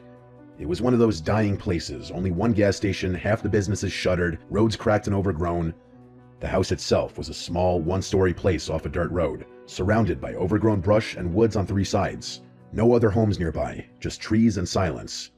According to the file, the house had been foreclosed after the owner, an elderly woman, passed away, and no heirs had stepped forward to claim the estate. The utilities had been shut off for over a year. Our job was to catalog any remaining property, empty it out, and secure it for winter. I drove up on a Monday morning around 9 a.m. with a small box truck and all my gear. From the outside, the house looked intact. Windows closed, door locked, roof fine, just a lot of weeds and vines climbing up the porch. I had to shove the front door open because it had swollen in the frame, but once inside, everything looked pretty standard. It was dusty, stale air and faded furniture. Then my work phone rang. It startled me because I had no signal out there. I'd already checked and noticed I had no bars, but the phone buzzed anyway. There was no number on the caller ID, it just said unknown caller. I answered, and there was nothing, just a low crackling sound, like static. I said hello twice, then hung up, chalked it up to a glitch. I got to work. I always start with photos, documenting every room, every item. The living room was cluttered with old furniture, lace curtains, some framed paintings. It reminded me of my grandma's house. Heavy furniture, doilies, porcelain figures. The hallway had a smell. Not rot, more like mildew and dust, and something faintly metallic. There were 3 bedrooms. One had been stripped bare except for a sagging mattress on the floor. Another was clearly a sewing room, with thread spools everywhere and a dusty machine on the desk. I took a closer look, and there was a corkboard filled with old newspaper clippings, and they were mostly obituaries. Dozens of them, all clipped out with scissors and pinned carefully to the board. No names I recognized, all local. I moved on. In the master bedroom, there was a rotary phone on the nightstand. I remember stopping and staring at it for a second because I hadn't seen one in years. It was off-white, yellowed with age, with a long coiled cord, the kind of phone that would never ring again because the line had been cut long ago. I moved on to the bathroom. That's when my phone rang again. It said unknown caller again. This time, I hesitated. I picked it up, stepped out into the hallway, and answered. Again, nothing. But this time, after about 5 seconds, I heard a whisper. Very soft, so quiet I could barely make it out. It said, "Don't answer the phone in the bedroom." Then the line went dead. I stood there, frozen, heart pounding. The house was dead silent. I checked the windows, all closed. Nobody was outside, and there was no sign of forced entry. My first thought was that someone had pranked me. It's what anyone would think. Maybe one of the other crew guys was messing with me, but no one else knew I was there that early, and again, I had no signal. I checked my phone. 1 bar, then nothing, like it flickered in and out of existence. I tried calling my supervisor, but the call failed. I decided to finish the job quickly. I started boxing up loose items in the living room, books, figurines, dusty glassware, but the whole time, I felt off, like I was being watched. I kept glancing toward the hallway, half expecting to see someone standing down there. Then the phone rang a 3rd time. But not my phone, the rotary phone in the bedroom. I heard it from across the house, a shrill, mechanical ring that echoed through the rooms. That phone should have been dead. The line was disconnected, no dial tone and no service, but yet it rang, like an old-fashioned bell. I walked slowly down the hallway toward the bedroom, phone still in my hand. It rang again and again. I stepped into the doorway. The phone sat on the nightstand, the receiver trembling slightly with each ring. There was no chance I was picking up that phone. The rings eventually stopped. I backed out of the room. I wanted to leave, but part of my job was securing the property, and I still had to check the basement. I almost said screw it, but something made me keep going. Maybe it was pride. Maybe I just didn't want to admit how scared I was. The basement door was in the kitchen. I opened it slowly. The stairs creaked as I stepped down, flashlight in hand. I smelled mold and something like rust. There were shelves along the wall, filled with old paint cans and some broken furniture. In the back corner, there was a small table. On it, a cordless phone, a newer model. It was gray plastic and covered in dust, and next to it, a stack of yellowed notebooks. I picked one up and flipped through it.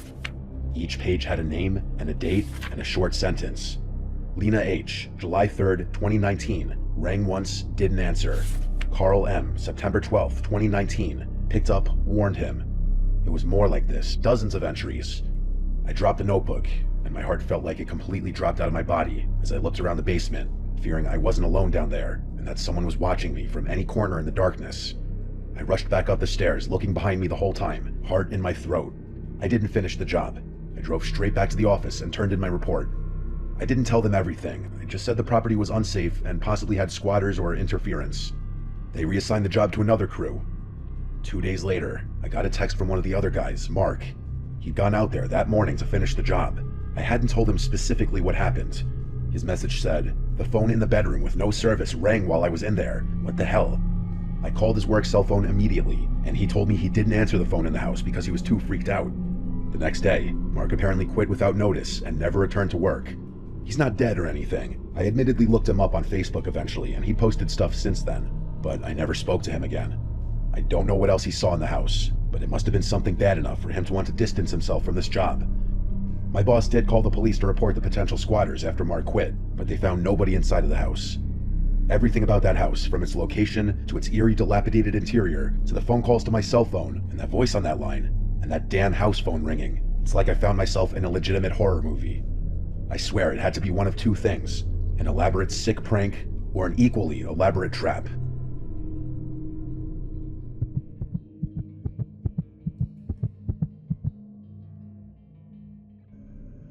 When I was 10 years old, my family moved into a bigger house because my mom had just gotten remarried and we needed more space. The house was nice, newer than the one we lived in before, and it was in a quiet neighborhood with a lot of trees. I thought I would be happy there. At first, everything seemed normal, but then little things started happening that made me feel like the house wasn't right. My bedroom was at the end of the hall.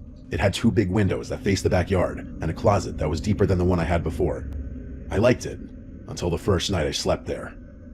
I woke up around midnight because I heard something moving in the closet. It wasn't loud, just soft shuffling like clothes being brushed against. I stared at the closet and told myself it was just the house settling. I know it sounds cliche, but most people, even as children, would assume small sounds coming from here and there in a house are just typical house noises that you hear every day. But then I saw the door move.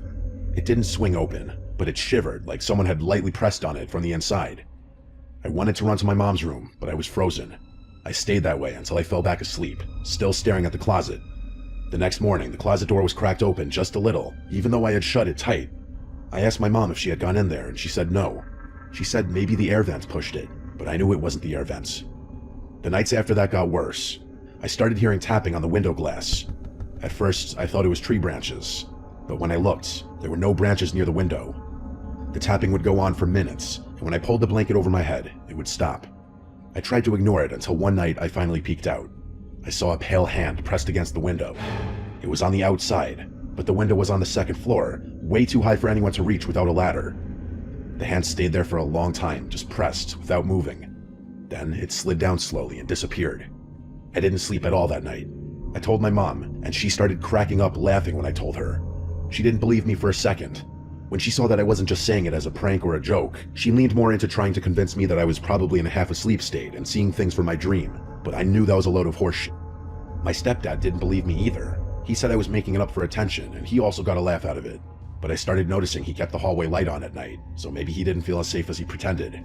A month later, my little brother, who was 4, started talking about the White Lady. He would say she came into his room and sat on his bed. My mom thought it was just his imagination, but one night I heard him screaming. I ran in and saw him curled up under his blanket crying. When he finally calmed down, he said the White Lady had been standing by his door, just staring at him. He said her eyes were all black. I believed him because of what I had seen at my window. I started sleeping with the blanket over my head every night, but that didn't stop the dreams. I began to dream of the White Lady too. She would stand in the corner of my room and whisper my name. Her voice was dry, like leaves rubbing together. Sometimes I would wake up and still hear it, faint but definitely real. One night I woke up and saw her standing at the foot of my bed. She was taller than anyone I had ever seen. Her head almost touched the ceiling. She wore a long white dress that moved even though the air was still. Her hair was black and stringy, and her face was pale like chalk. Her eyes were like empty black holes. I tried to scream, but nothing came out. I shut my eyes, and when I opened them again, she was gone, but my closet door was wide open. After that, I couldn't go in my closet anymore. I begged my mom to let me sleep in her room, but she said I need to learn how to be brave. I think she didn't want to admit she was scared too. The worst night came during a storm, heavy rain and loud wind. I woke up to the sound of my window creaking. When I looked, the window was slowly sliding open, even though it was locked. I could see the lock turning by itself. The window opened all the way, and I saw the White Lady climb in. She didn't move like a person. She floated. Her feet never touched the floor. She drifted toward my bed and leaned down until her face was right in front of mine. I felt her cold breath on my skin. She whispered my name again, and this time I screamed as loud as I could. My mom and stepdad came running in, but when they turned on the light, the window was closed and locked, and no one else was there. They yelled at me for scaring everyone, but I could see in their faces that they were worried. The weird thing about that part of the story is that I don't vividly remember what happened between the moment I saw that lady floating towards me and my screaming. The best I can explain it is that I sort of blacked out for a moment before remembering screaming and having my parents rush into the room. My window was closed again, which would suggest to people that it was just a night terror. That's what my parents believed it was, I think. My mom started taking me to therapy for a while because they were worried about me. We lived in that house for 3 more years, and I never got used to it. My brother stopped talking about the White Lady, but I think it was because he was too scared, not because she stopped visiting. Sometimes I would hear him crying at night and saying, "Go away." I think he just also didn't want to be forced into going to therapy. Sometimes when it storms at night, I still get scared to even get up to go to the bathroom or get water. I'll glance over at corners of the room, making sure I don't see something tall lurking there. It goes to show how these kinds of things stick with you into adulthood. I'd be more open to believing it was simply night terrors if it weren't for the fact that I saw that hand on my window before my little brother even first mentioned the White Lady. I guess this is just one of those freakish experiences that cannot be explained.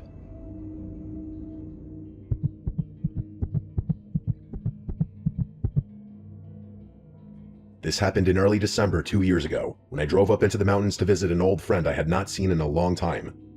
His fictional name for the story is Scott, and my real name is Jeremy. We had been friends since middle school, but after graduation, he moved out to a small mountain town with his family. Over the years, we slowly drifted apart. I stayed in New York City for work, and he stayed up in the mountains. We never fought or anything, we just stopped keeping up with each other's lives. So when he reached out to me out of nowhere and said I should come visit for a weekend, it made me feel kind of nostalgic and excited. He said it was the best time to come up because the snow added to the rustic rural vibe. I figured it would be fun to catch up. The drive up the mountain was extra long because I drove a bit slower due to icy conditions. There were barely any other cars on the road, and the sun went down around 4 p.m. since it was December, and by the time I reached the area where he was living, it was already pitch black. He lived in one of those older wooden houses on the side of the mountain. There were only a few scattered houses nearby, all spaced out far from each other. He lives in a good area for skiing. If only I could ski. When I pulled into his driveway and he came outside to greet me, the first thing I noticed was that something about him felt off, or just different. I hadn't seen him in years, so I figured maybe I just forgot what he looked like and acted like. But the way he talked was different, slower than he used to talk, and he kept pausing between sentences like he forgot what he was saying. He helped carry my bag inside, and the inside of the house was warm but pretty empty. Not much furniture except for a couch, a table, a couple chairs, and some antique-looking wall decor. He told me I could sleep on the couch for the weekend since it folded into a pull-out bed. I told him that was fine. The house had a long, dark hallway across from the couch that led to a bathroom and 2 empty guest rooms, which he explained were empty because this used to be his grandparents' house and they recently passed away. He told me he lived alone here now. The hallway had no light at the end and the doors were all open, so from the couch, all I could see was this pitch-black rectangle stretching into the back of the house. For some reason, it made me uncomfortable, even though there was nothing obviously scary about it. That first night, we talked a little bit about old times, but it felt strange. His general demeanor and mannerisms were more socially awkward now, but I chalked it up to the fact that living alone in the mountains for years could make anyone a bit weird. He barely made eye contact, and I did feel like he kept looking in the direction of the hallway. When it was time to sleep, he went upstairs to his bedroom, and I got the couch set up. I left a light near the hallway on because the dark made me nervous. I felt stupid about it, but the hallway really bothered me. I fell asleep, but at around 2 in the morning, I woke up to a thumping sound from upstairs. I quickly realized they were fast footsteps running across the floor above me. It sounded like someone sprinting from one end of the room to the other, then stopping and then sprinting again. The footsteps went on for about 20 seconds before just stopping completely. I waited to hear a door open or close or anything, but there was complete silence after that. I eventually fell back asleep, even though I was pretty creeped the fuck out after that. The second day was even weirder. Scott acted distracted the entire day, barely talking, barely eating, and whenever I asked if he was feeling okay, he would just nod without saying anything. I didn't understand why he was acting this way, being that he invited me here for the weekend for what I assumed was to catch up and rekindle our friendship. I also counted him going down that hallway at least 5 times throughout the day, and I never bothered to check what he was looking at. Since there was a bathroom at the end of the hall, I just presumed he was going in there, even though I never heard a flush. That night, the weather got worse, and a snowstorm rolled through. Wind slammed against the house hard enough to make the walls shake a little. It was awesome, honestly. I love the vibe of being snowed in a cozy place. I went to the couch and scrolled on my phone for like an hour, then went to sleep. Around 2 in the morning, I woke up again. This time, I heard soft scraping sounds. They were coming from downstairs, somewhere in the hallway. It sounded like something dragging across the wooden floor. Then it just stopped. But then, there was a sudden tap on the wall behind me, like someone had flicked it with their finger. I turned and looked down the hallway. I didn't leave that light on that night, so it was completely dark. I didn't want to get up. I did my best to just roll to the other side and block the noises out. Old house, I kept telling myself. I did fall back asleep, and the next thing I remember is waking up in the morning. The third night was the worst. By this time, I felt uneasy in the house in general, and I kept catching Scott staring at me for too long without saying anything, like he was checking if I noticed something. I almost thought about leaving early, but the snowstorm was supposed to last until morning. After dinner, Scott went upstairs early and I stayed up on my phone, starting to question the point of this visit entirely. Eventually, I set up the couch and laid down. I shut my eyes and tried to sleep, but sometime around 2 in the morning again, I woke up without knowing why. My eyes opened, but the rest of my body refused to move. I had heard of sleep paralysis before, but I had never experienced it. It was like being awake inside a dead body. I could only move my eyes. I couldn't even move my fingers. I started to panic, but then something made it even worse. I noticed movement at the far end of the hallway. At first, it was so dark that I couldn't tell if it was real or not, but after a few seconds, I realized what I was seeing. Scott was standing at the very end of the hallway. I could only see his outline because his face was completely hidden in the darkness. His arms hung at his sides and he was standing perfectly still, like he'd been there for a long time just watching me. It was like a scene from Paranormal Activity. I tried to speak to him, but no sound came out. I tried to move or twitch or anything, but my body stayed frozen. I didn't even feel like I was breathing, to be honest. I could only stare. He stood there for what felt like an entire minute, not moving at all. Then, without warning, he slowly turned to his right and walked into the guest room at the end of the hall. He disappeared into the darkness without a sound. My body slowly started to regain control. First my fingers, then my arms, then my ability to sit up. Once I fully snapped out of it, I sat up shaking and sweating. I kept telling myself it might have just been a dream or a hallucination, since sleep paralysis can cause that, but something in my gut said it wasn't. I whispered his name to see if he would answer. Nothing.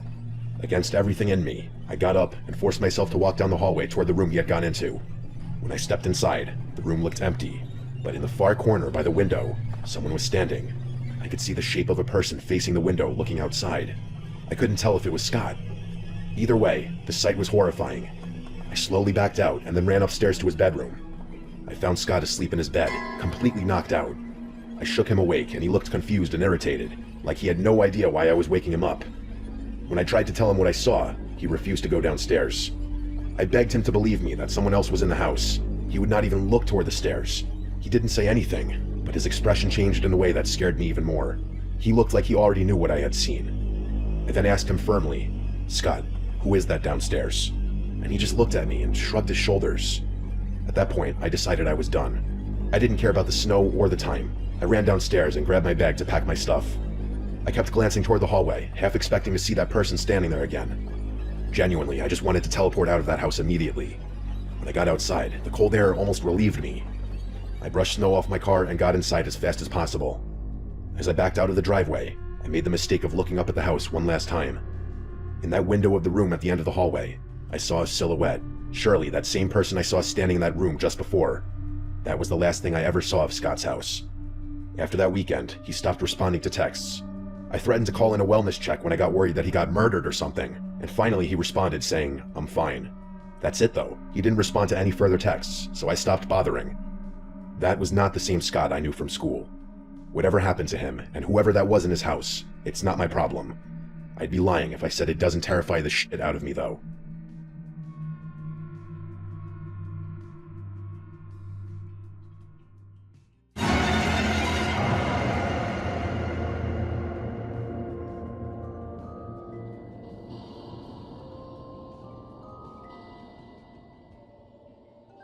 This happened about 7 years ago, ironically on Halloween night. It was pretty late, close to midnight, so all the kids in the neighborhood had already gone home. Even our neighbors across the way had stopped playing their corny Halloween tape. You know, the ones with the creaking door sounds and witch cackling. It was just me and my cousin Q, sitting in the living room. Now, my other cousin, who was about 4 years old, had left her doll laying on the floor, face down. It was one of those baby live dolls or something like that. The ones with the moving eyelids. Q had issues with that doll the moment it was bought. She hated it and said it was creepy. In fact, she often threw it down the basement stairs.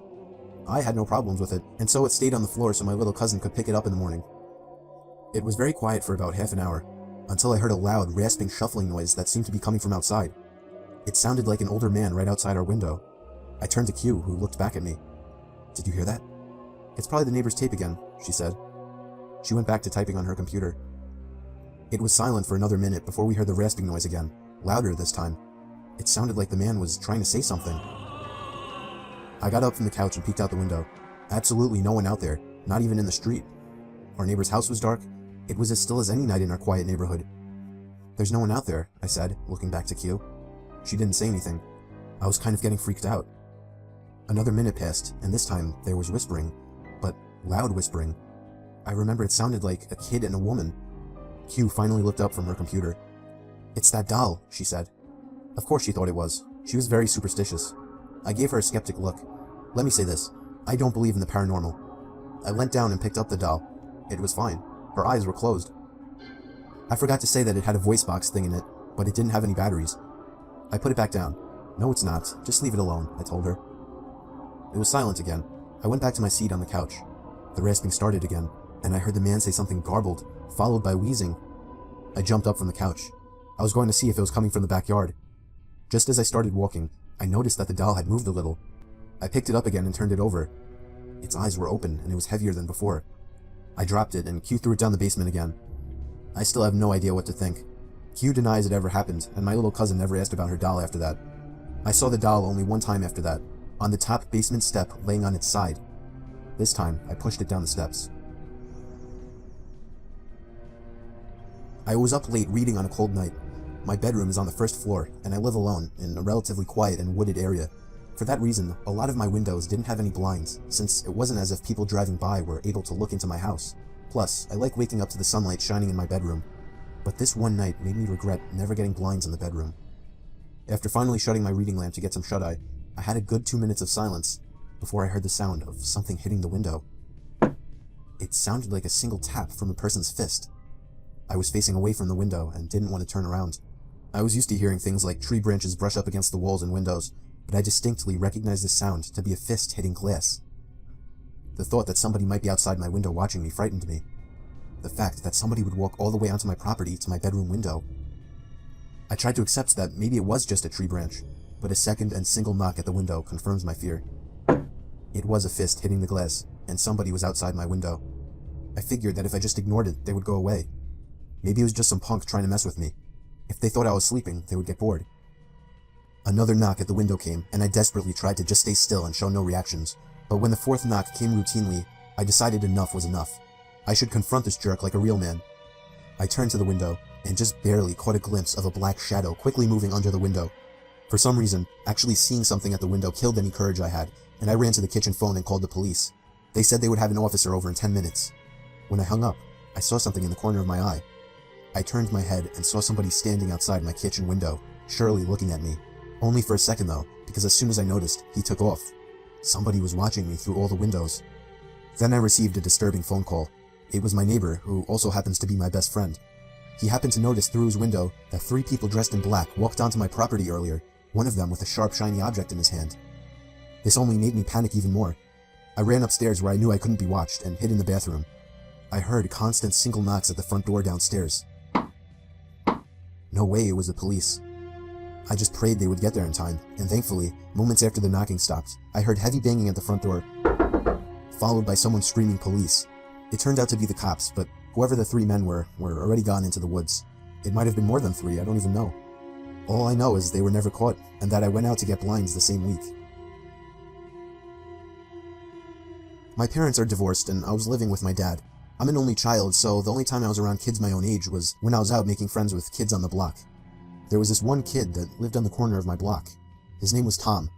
I met him while riding my bike. He strangely invited me over to shoot some hoops with him, so I did. He was a lot older than me. I was 12 and he was 16. I found out after hanging out with him a lot that he was an only child as well, and that he also lived with his dad. At first, I found him very relatable. I gave him my phone number and he would call to hang out. Sometimes he would come over and play video games. But then he started getting weird. He would call non-stop. If I didn't answer, he would begin to leave annoyed messages. He would call 5 or 6 times before coming over and ringing the bell. If my dad wasn't home, I usually didn't answer it, but when he was home, he would force me to hang out with Tom, even though I told him he was creepy. I biked with Tom back down to his house while pretending to listen to him babble on about stupid shit. This kid would never shut up. I needed to find a way to get him to stop looking for me. Then, for the first time, he invited me into his house. I really didn't want to go in, but it didn't seem I had a choice. The second I walked into the door, the foul, disgusting odor of his house filled my lungs. Clothes were tossed all over the floor, broken glass in one corner of the room, and what looked like coffee stains on the wall. It was the most disgusting place I'd ever seen. And then, a huge, shady-looking man walked out from another room. He looked at me with a very intimidating look. I felt myself backing up away from him, until Tom introduced him as his father. The man just gave me a big grunt and stomped off into another room. It was official, this kid was a fucking creep. I needed to get away from him for good. I decided I didn't even want to be in that house anymore, and just made up some excuse to go. I think that I said that I forgot I had a doctor's appointment, and at that moment, his smile slowly faded as an unhappy, if not extremely angry expression crossed his face. He didn't even give me any response. He just looked at me with this unnerving stare. I left in a hurry and ran back down the block to my house. The door was locked, surprisingly. I unlocked it with the key my dad made me carry, and found that he wasn't home. I really wanted him to be home. And then I found a little sticky note on the fridge, saying he was called into work for a possible storm emergency. So that night before going to sleep, I checked my email for a response from somebody on eBay. But instead, I had about 5 new emails, all titled in capital letters, and they were all sent from an email named tomtom20@aol.com. It was him. I never gave him my email and still have no idea how he got it. One of the emails was titled, "You made a mistake." Another was titled, "I know where you live," and the rest were filled with profanity and threats. I was only 12 and was extremely intimidated by this, so I was ready to call my dad, but as soon as I was heading to the kitchen phone, I heard the sound of rustling bushes outside. I opened the blinds of the window that was facing the bushes, and was greeted by the face of a huge man who I instantly recognized as Tom's dad. I called the police, but by the time they arrived, he was already gone. When my dad came home early because of the situation, we went on to get a restraining order as soon as possible. Tom and his dad moved out about a month after that. I moved into a house that my aunt and uncle had been renting out for several years after they built a new place. I spent a few months alone before a buddy from work asked if I was looking for a roommate. I thought about it for a few days and ended up allowing him to move in. It was a 2-bedroom place with a den and office in the garage. He decided he wanted his own space, as the bedrooms were right next to each other, so he moved his stuff into the office in the garage. And I have to admit, it was a pretty cool setup he had. The only problem, he didn't have a bathroom or kitchen out there, so he would use the kitchen and toilet in the house. We worked different schedules, so I would often leave the house unlocked for him. One night, I went to my girlfriend's house for dinner. After I got back, I decided to grab a 6-pack of beer I had bought the previous night. When I opened the fridge, my beer was gone. I assumed it was my roommate and went into a blind rage. I stormed out into the garage and slammed his bedroom door open. He was sleeping and rolled over. I screamed at him, asking why he drank my beer without asking. He said he didn't touch my beer and rubbed the sleep out of his eyes. Having lived with him for a while, I was pretty good at judging when he was lying. I felt he was telling the truth. My heart sank as I came to the realization that somebody had stolen our beer from the fridge and whatever else. We went back into the house and made sure everything was in its place. The TV was there, all the furniture. It wasn't until I went into my bedroom and realized my $2,000 laptop was gone that we began to panic. My buddy called the cops and we searched high and low for the beer and laptop, thinking I might have misplaced them. We soon gave up and began to search the yard for whoever had done this. We didn't live alone in this house though. There was a room that had been built on several years after the house was built. My aunt's dying mother spent her last couple of years living there, as it was easy for my aunt and uncle to care for her during her sickness. When she died, they began to rent the room out to a strange woman, before eventually moving out themselves and renting the rest of the house out. The woman remained there until we moved in, and my aunt and uncle had their concerns with her. They believed she was a drug addict, which became evident to us during our stay there. She behaved erratically, and we would hear strange noises from her end of the house all hours of the night. Her brother moved in several months after we did, which was strange because her place was a 1-bedroom suite. We figured he just slept on the couch or something. He was even weirder than her though. He wouldn't acknowledge me when I pulled up into the driveway while he was sitting having a smoke. Trying to make conversation with the guy was pointless. He basically just stared through your soul. One night he even asked my roommate if he could score him drugs. That night during our search for the burglar, we went out to the garage door, only to find bare footprints in the snow. The footprints led from their suite door to our garage door. We put 2 and 2 together and began banging on their door. We said we knew it was him, and he better answer the door. Someone inside lifted the curtain and made eye contact with me, which to this day still gives me chills. The cops showed up and took down all our information. They scoured the house and found nothing, and no one. We showed them the footprints and explained that the people living in the suite were drug addicts. We gave the officers their names. They ran the names in their cruiser and came back to inform us that the man had a warrant in another province and was convicted of breaking and entering several years back. The cops knocked on their door for several minutes and identified themselves as police officers to no avail. They informed us that because the warrant was from out of province, and technically the man hadn't committed a crime, there was nothing they could do about it. The cops left and it was 1 a.m., so my roommate and I went to bed. The door that connects the 2 weirdos' suite and my part of the house can only be locked from their side of the door. I completely forgot about this before falling asleep. During the night, I heard footsteps outside my door and a few loud bangs. My doorknob began to shake violently. I was barely awake and brushed it off as my roommate. Luckily, I always lock my bedroom door at night. The next morning, I asked my roommate what was so important at 3 a.m. that he would need to try and get in my room. He told me he slept through the night and hadn't even got up to go to the bathroom. My heart sank. I told him what had happened during the night. I have never been more glad that I locked my door at night, due to some silly childhood fear that I've held onto into adulthood. To this day, I wonder what would have happened if I left my bedroom door open and that man got into my room. Needless to say, me and my buddy moved out of that place a few weeks later. It happened on my friend's 21st birthday. We were throwing him a big party filled with alcohol. There were a lot of people I didn't know there. It was just chaotic in the house. There were probably 100 people. But even in all the chaos, I noticed one shady character that stood out. There was an older man sitting in the corner of the room, just kind of watching everybody drinking and dancing. I didn't think much about it at first, assuming it was someone's dad or uncle or something, but as the night died down and more than half of the guests had already left, the man was still there by himself in the corner. At that point, I asked one of my friends who that guy was, and he said he had no idea. We decided to wait until most of the guests had left, figuring maybe he would too. And when the last of the guests were gone, we went back into the living room, and surely enough, he was gone. I felt relieved immediately, even though it wasn't even my house. That man just seemed so out of place, and it was downright creepy. Me and a couple of other friends slept over that night. I slept on the couch in the den. Falling asleep was easy with all the alcohol running through my veins, but staying asleep was a problem. I woke up in the middle of the night, feeling insanely thirsty and having to go to the bathroom. I first went to the bathroom since it was closer, and then went up to the kitchen and got a glass of water. When I went back down to the den and laid back down on the couch, I noticed that the sliding door to the coat closet across from the couch had been slightly slid open. It was too dark to see anything else though, like anything inside of it. I felt a chill run down my spine as I remembered the creepy man sitting in the corner. The idea of that man hiding in the closet immediately popped into mind. I continued to lay still, under the assumption that he was watching me through the open door of the closet. I began to plan my escape. I could jump over the other couch and land right next to the stairway upstairs to the living room, but I just had to gather up the courage to do it. Then I saw the closet door slide open a little more, and that's when I got the courage to run for it. I jumped over the couch and ran up the stairs. I could hear the closet door fully slide open and somebody running after me. I screamed at my friends who were on the couches to wake up. All three of my friends that were in the living room woke up and looked at me as if I were crazy. I knew that we now outnumbered him 4-1, so I looked at the stairs and waited, but he never came up. My friends demanded an explanation, so I told them that the creepy man from earlier was hiding in the coat closet, and he almost chased me up the stairs. Just then, we heard the back door from down in the den open up, and we all looked at each other. We called the cops, but the man was never found. He simply left through the back door. When I was going to college in North Carolina, I started working at a local TJ Maxx store for some extra cash.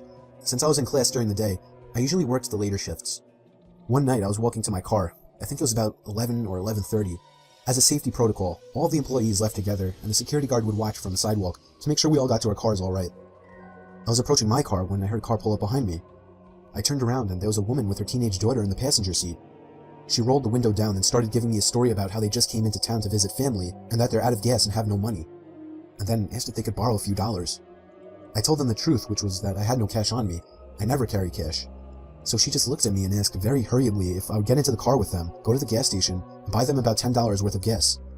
I mean, obviously I said no, and she asked a few more times. It wasn't until I had said no that I noticed the daughter in the passenger seat had been staring at me the whole time, and she was licking her lips and wringing her fingers. At that point, I bolted back to the store where the security guard was, because they had pulled up behind my car, so I would have been stuck there. I told him what had happened. He started walking to their car, and they sped away. Working the night shift always sucked. I work in an office building and would constantly do the night shifts since it was the only time it would work out for me. I was just about always the only person on the floor I worked on, possibly in the whole building. There would always be a kind of eerie feeling to being in such a big building with most of the lights out and absolutely no one around. But on the upside, it was peaceful and less stressful, and I was able to get a lot of work done. There was this one night though. It was a Friday night, around 2 in the morning. I was typing away on my keyboard when I heard a noise from outside my cubicle. It sounded like just a random crack from the walls or something. It's unusual in this building, but I didn't get too concerned about it.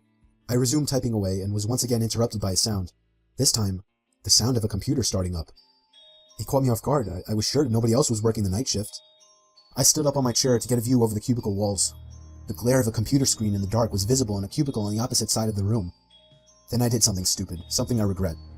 I asked if there was anybody there in a yell, hoping to get an answer from a fellow employee. But instead, I saw the glaring light of the computer monitor across the room turn off, and there was once again nothing but darkness on that side of the room. I started getting nervous. I turned off the lamp and computer screen so that I wouldn't give away my position to whoever that was. I crouched down and tiptoed out across to a nearby cubicle. There was just utter silence. I sat waiting for something to happen for God knows how long, but I eventually decided the coast was clear. I tiptoed down past all the cubicles until I reached the opening near the exit door to the stairs and elevators, and that's when I realized that my fearful suspicion was true. There was a man crouched down behind a plant in the corner of the room, dressed in all black. I felt my heart sink as I noticed him, but it didn't seem like he knew that I noticed him. I turned back to the stairway door. There was no way I was going to wait for the elevator and take a chance. I casually opened the door and closed it behind me, proceeding to walk down the stairs. After making it down about 2 flights of stairs, I heard the door above me push open aggressively, followed by manic echoing footsteps coming fast down the stairs. I raced down the stairs, running as fast as I could, all while the footsteps above me were getting louder. I finally made it to the first floor, raced through the lobby, and out the front door. Whoever was in there didn't follow me. I immediately called the cops, along with one of my bosses. My boss said no one was scheduled to work except for me. The cops scanned the place from top to bottom. There was no one in there. I couldn't help them out with any description other than he was wearing all black.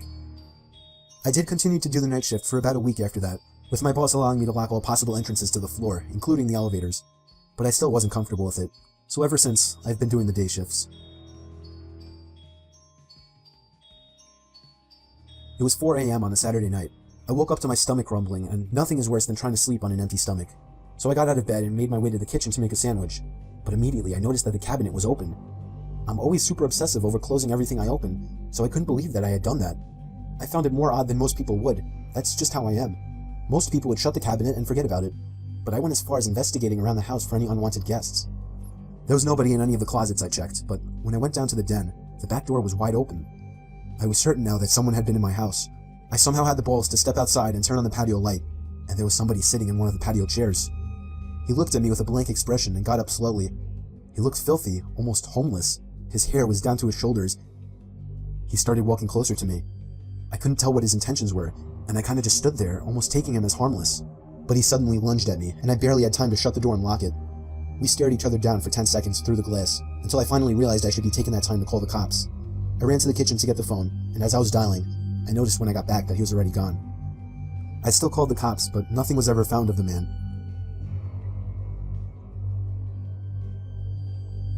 This is a very weird story that took place a few months ago. I still live in the same house this happened in. I have an electrical outlet under my bed that I use to charge my phone with. I leave my phone up on the ledge above my bed every night, usually using it as an alarm. However, something strange started happening on a Monday night in February. I woke up to my alarm clock blasting. Only it was still dark out. I looked at my actual alarm clock sitting on my desk. It was 4 in the morning. I wasn't sure if I'd accidentally set a new alarm. The alarm was titled Down. I unset it and went back to sleep, not overthinking it. The next night, I woke up again to the sound of my phone's alarm clock blasting. I saw that the time was 3 in the morning, and the alarm clock title was set to Beneath. No way had I set that alarm. I would remember something like that. I figured my brother was playing a joke on me somehow. The next morning, I told my dad to tell him to stop messing with my alarm clock, that it's interrupting my actual sleep on school nights. But he swore on his life that he had never touched it, and I kinda believed him. That night, I put a password on my phone and wrote it on a sticky note just for safekeeping. I hid the sticky note on the wall behind my bed and made sure no extra alarms were set. The only one was set for 8 a.m. I fell asleep, but once again, I woke up to the blasting alarm clock in total darkness. 2 a.m. The alarm was titled The.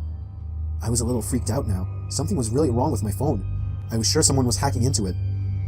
The next day, I left it off for the whole day in hopes that whoever was messing with it would forget about it. And that night, I used my actual alarm clock on my desk as an alarm instead. I set it to 8 a.m. and went to sleep, but when I woke up, there was once again no sunlight. My alarm clock was off, so I couldn't see the time. It was my phone. It had been moved to the ledge, but the alarm clock sound wasn't the usual marimba. It was some kind of distorted screaming sound.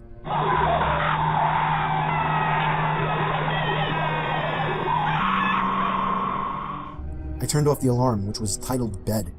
It was 1 in the morning. I was laying there clueless, not knowing what to think. My phone was at 10%, so I reached down under my bed to try and find the charger that's normally plugged into the wall. It was missing. And then, at the worst possible time, I realized exactly what it all meant. The 4 alarm titles formed the sentence, Down, Beneath, the Bed. I tried to pull my arm away, but it was too late. I felt a hand grab my arm and squeeze tight. I screamed as loud as I could, loud enough for all the neighbors to hear. I heard my parents' bedroom door open and footsteps running over to my room. My door opened and my dad barged in with a baseball bat. He saw that I was being pulled down to the edge of my bed. My dad reached under my bed and grabbed a hold of the man hiding under. He knocked him out with the bat and called the cops. The man clearly didn't plan that out, as he basically trapped himself under my bed. Police told us that he was a registered sex offender who had been arrested 10 times. He's extremely messed up in the head, and clearly gains pleasure from messing with and scaring his victims. It scares me the most that he was in our house, and under my bed, for 4 days. The most horrifying experience that ever happened to me didn't even directly happen to me. I have a friend that I'll call Ty. We would hang out or at least text every day, but there was this one day that he didn't respond to any of my texts or calls. I went over to his house, which was a block away, to see if he was alright. I knocked and rang, but he didn't answer, which was weird because his car was there.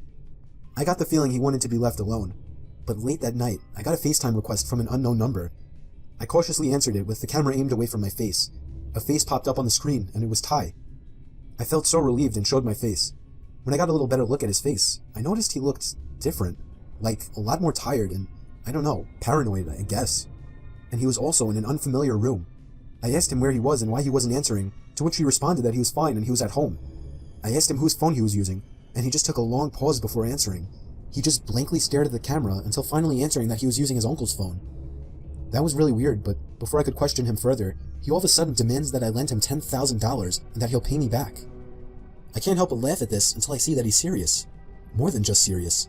His facial expression filled with what looked like worry. I asked him why the hell he needed so much money, and there was once again a huge pause, with him just staring into the camera. He finally says he has to go, and with that, the call ended. It was probably one of the weirdest and most unnerving experiences of my life. I had never seen him act so weird. Something was clearly wrong with him. But it was late, and I figured I would just go over to his house tomorrow and talk with him. The next day, first thing in the morning, I went straight over to his house and rang the doorbell about 10 times. He didn't answer. I eventually gave it up as a lost cause. If he wanted to act sketchy, that was his problem. But late that night, around the same time, I received another FaceTime call from another unknown number. I answered it, and it was again Ty. But this time, he looked like shit. His hair was a mess. He had a cut on his forehead. He had bags under his eyes. I didn't understand what the hell was wrong with him. He wouldn't tell me anything. He just kept demanding $10,000 to be paid to some random address, to which I kept telling him no. And then he said something that still haunts me. He said in a shaky, nervous voice, "Come on, don't point a gun at my back." It hit me like a bullet as he said this, accompanied with an ever so slightly twitch of his left eye, to which I interpreted as a wink. But then, the call ended abruptly, and I can only imagine what was going to happen to him. By some miracle, I remembered the address and sent the cops there right away. It was an old abandoned house on a basically deserted block miles away from my house. They found Ty in the basement, beaten senseless and barely alive, but they got to him just in time. The sicko that did this to him was already long gone. Ty doesn't like to talk about it, but the most he told me was that he was walking home before everything went black, and he woke up in a dark basement.